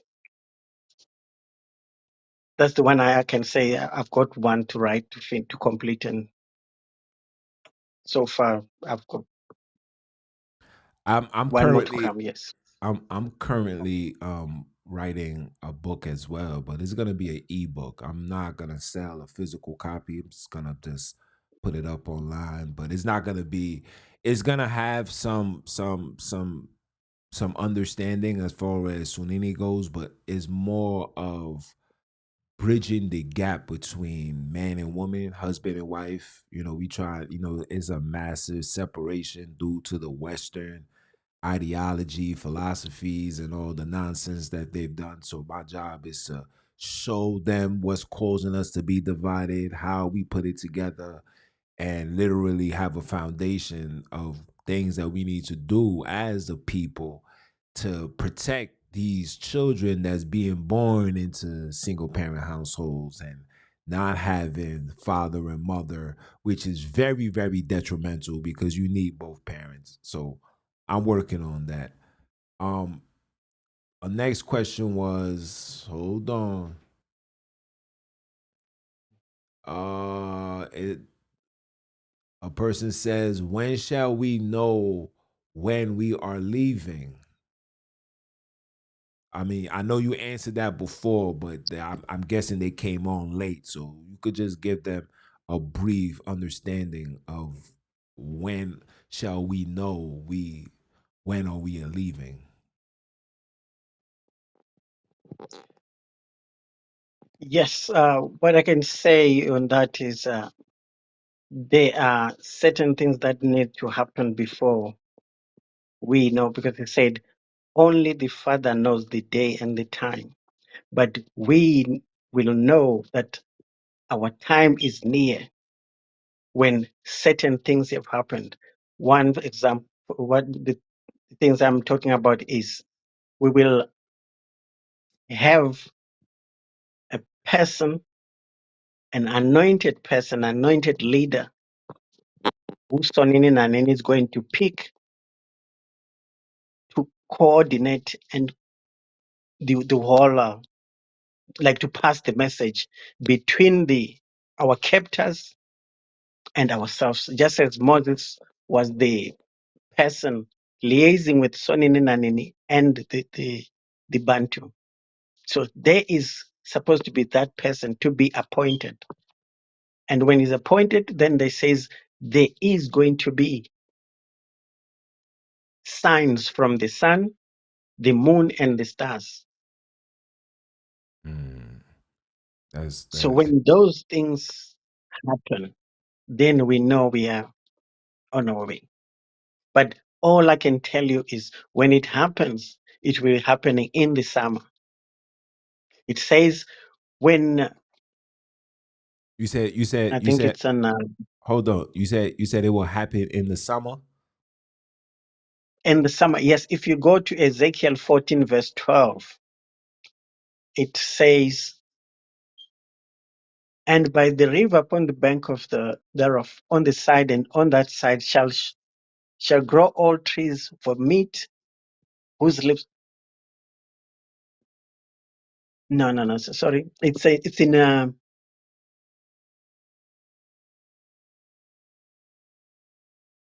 Why you look for that? oh it's in Matthew 24, verse 32 to 35. It says, "Pray that your flight be not in the winter." Are you Is reading from 32 to no. I'm asking. no, no, no. Is that the No, pre? that's not it.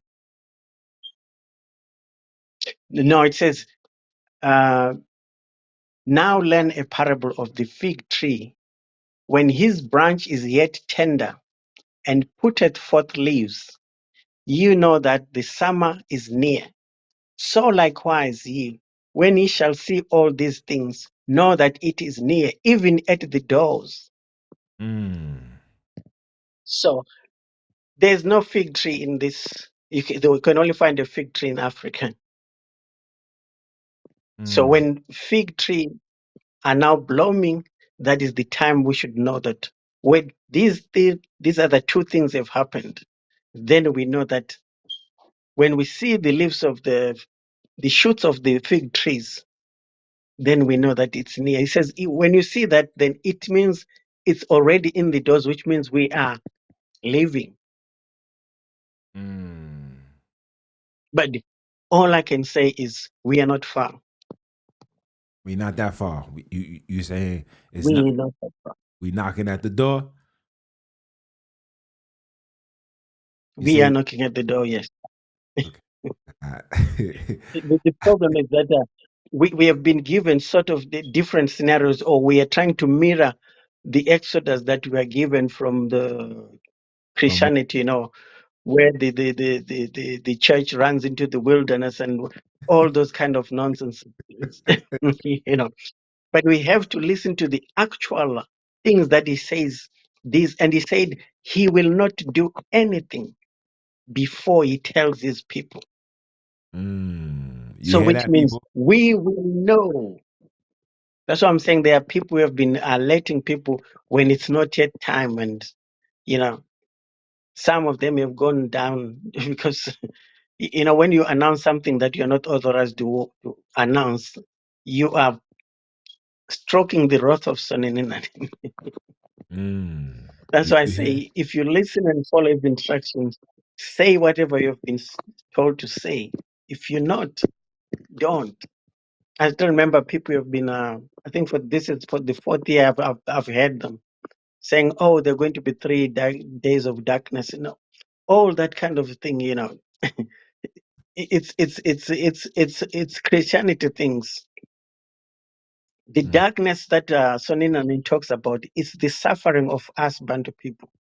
There are people who have gone through the 3 days of darkness, but we are looking at the physical darkness of being dark outside. No, the darkness is the suffering of people, and some people have been through the. And when he says 3 days, it symbolizes a certain time. It's not 3 days; it's into 3 days. wonderful, It's a wonderful. time. Yeah. I got another question. I'm gonna take like 3 more questions. It says, can we have more explanation about the ship vision? I don't know what that means, but I guess the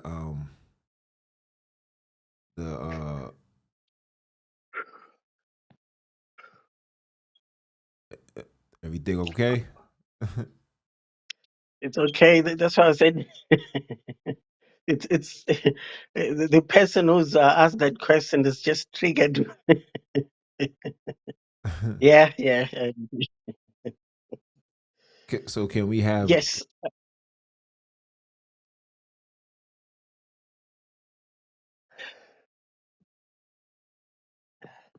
yes.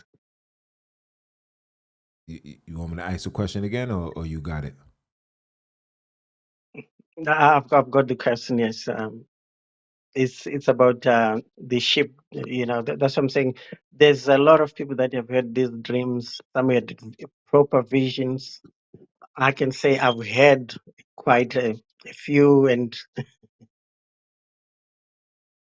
I'm not going to go into detail into that.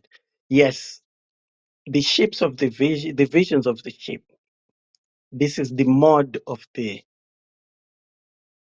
majority of us are going to go through ships, but some are going to go by air, by any other means.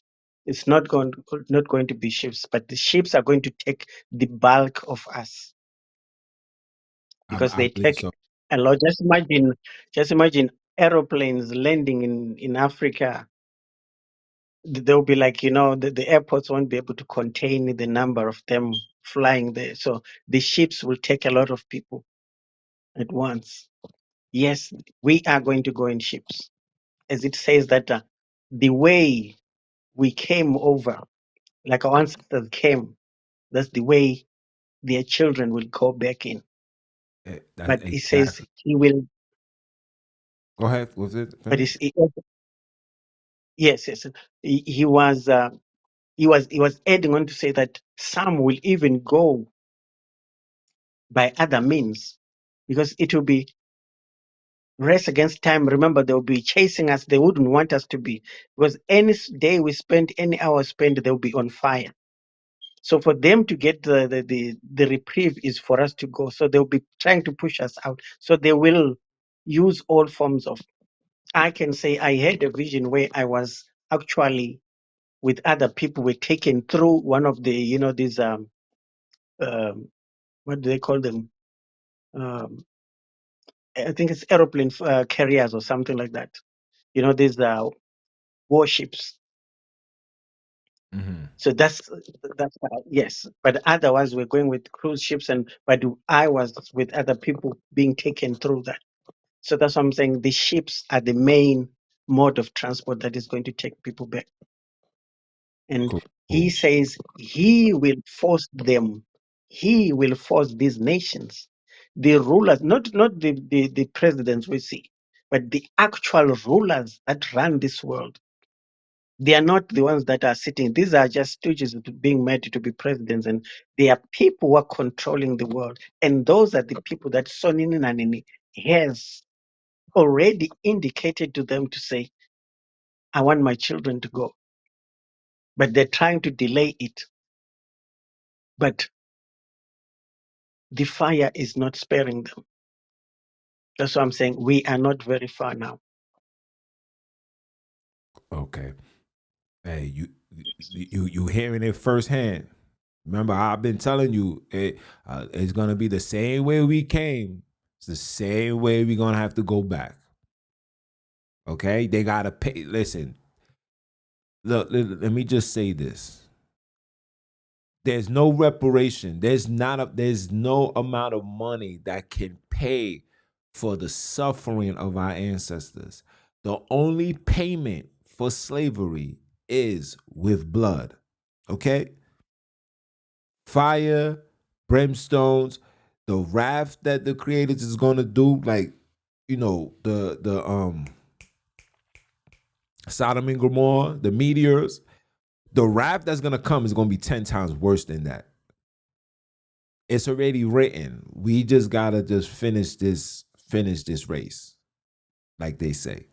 Now, the next question is, they say, is the so I guess they say, is the solar storm we saw in Eastern Cape, is it connected to the signs, or they're hiding the signs by a solar storm?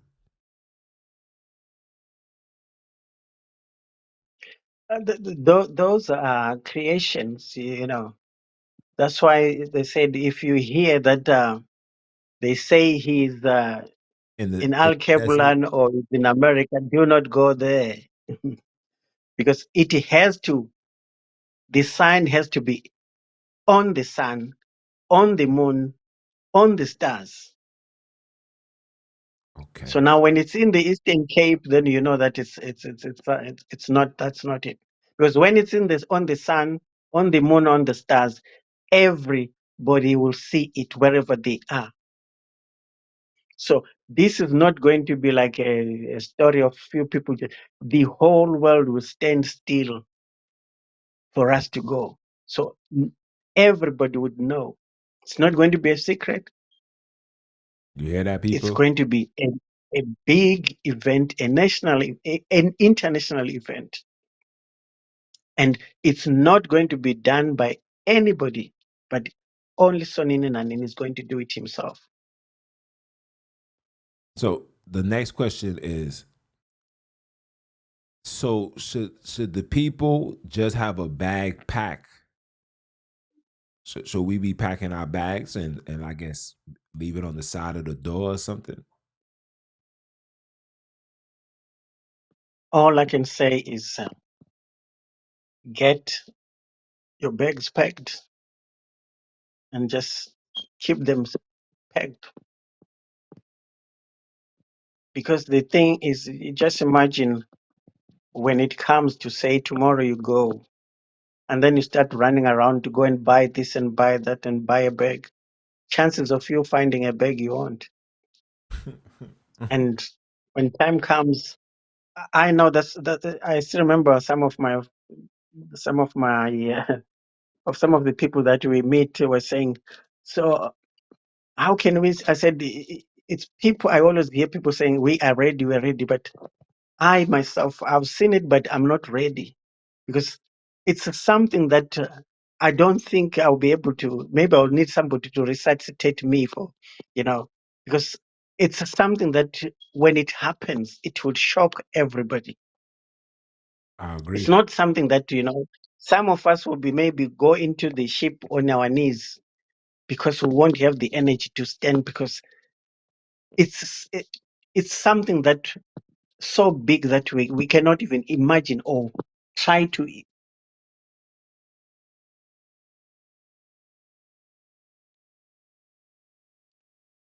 I guess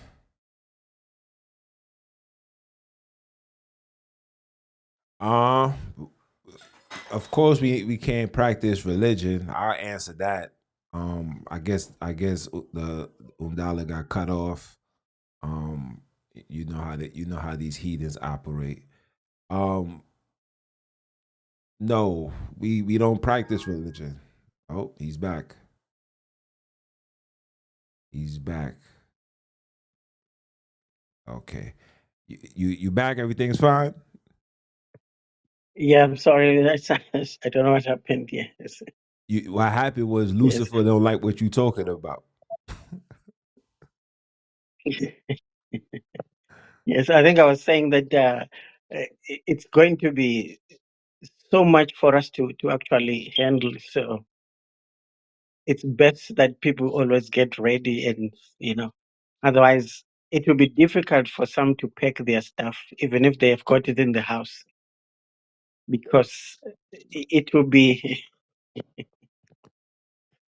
too much to really understand that we are finally going home. You know.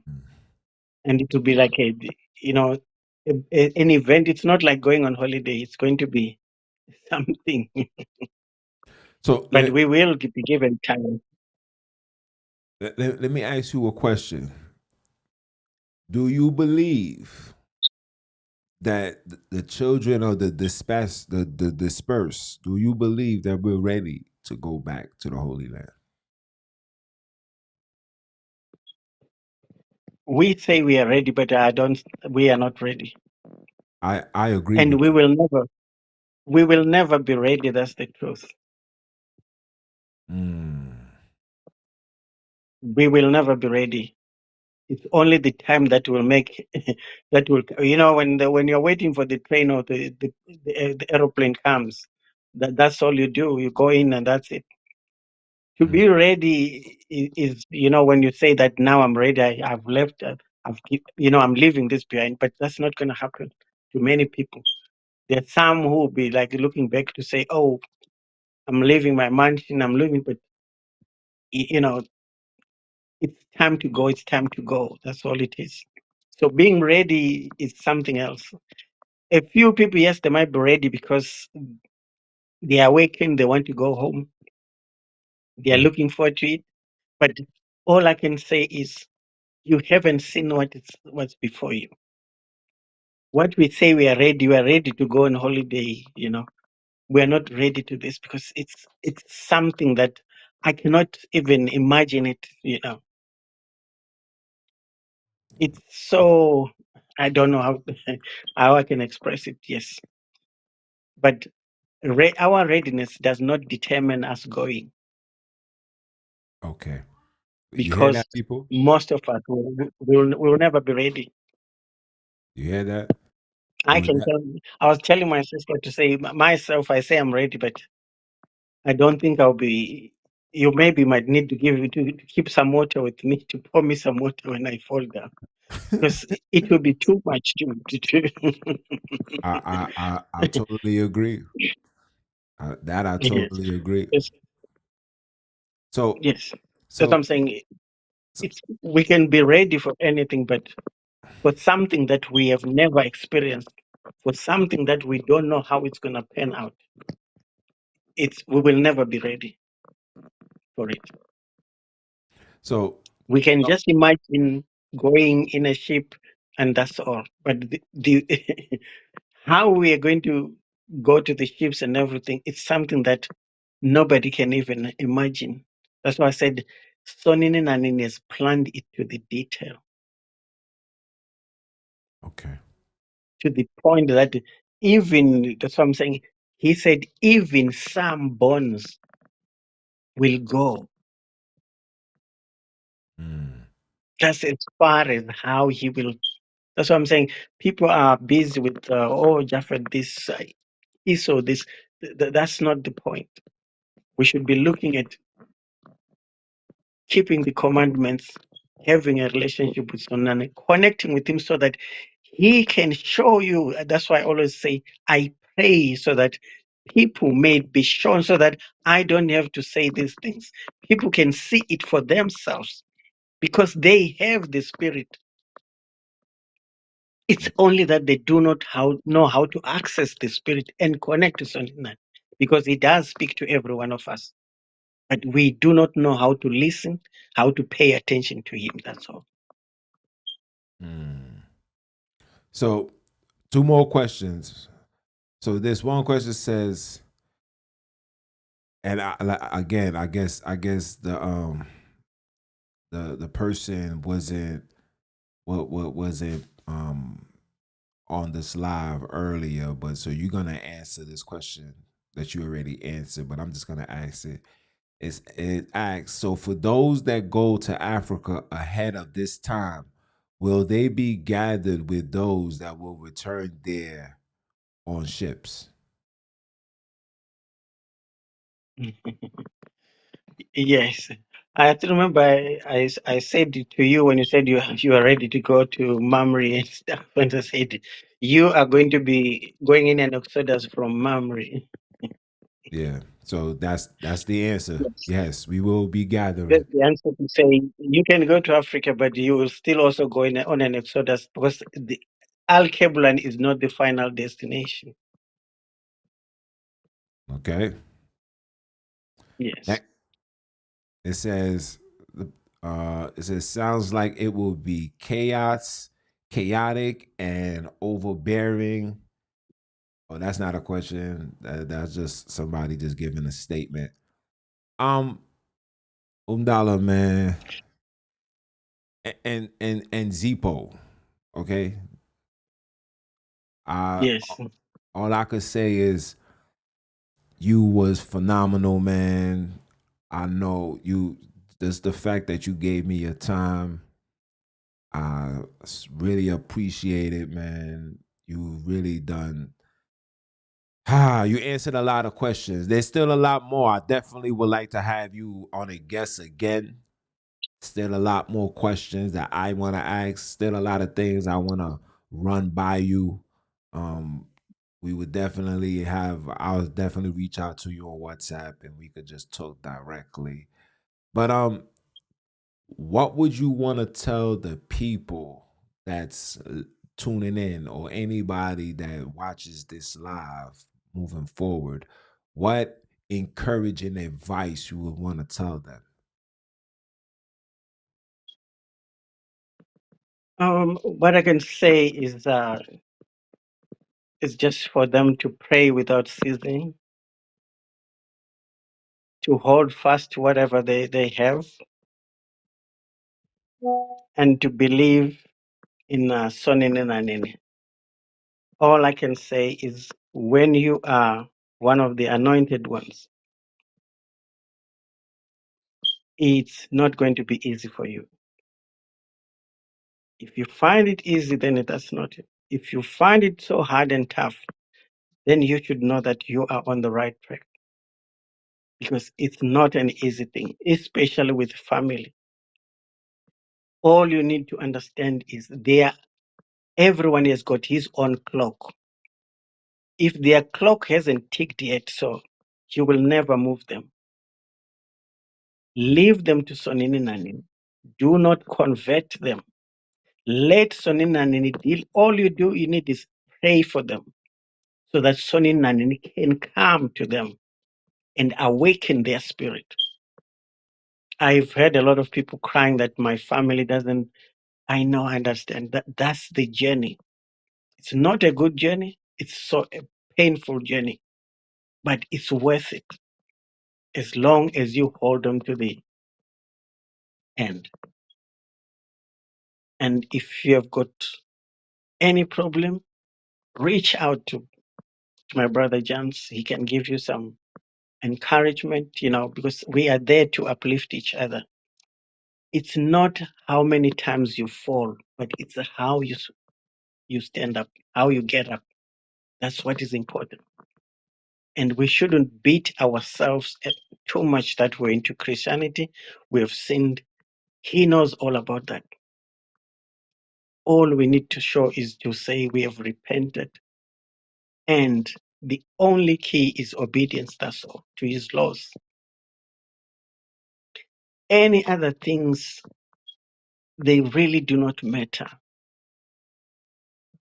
Because once he gathers us, he's not going to gather to say, these are the children of Judah, these are the children of God, these are the children of Joseph. No, he's just going to gather us together as his children. So that is what we must focus on.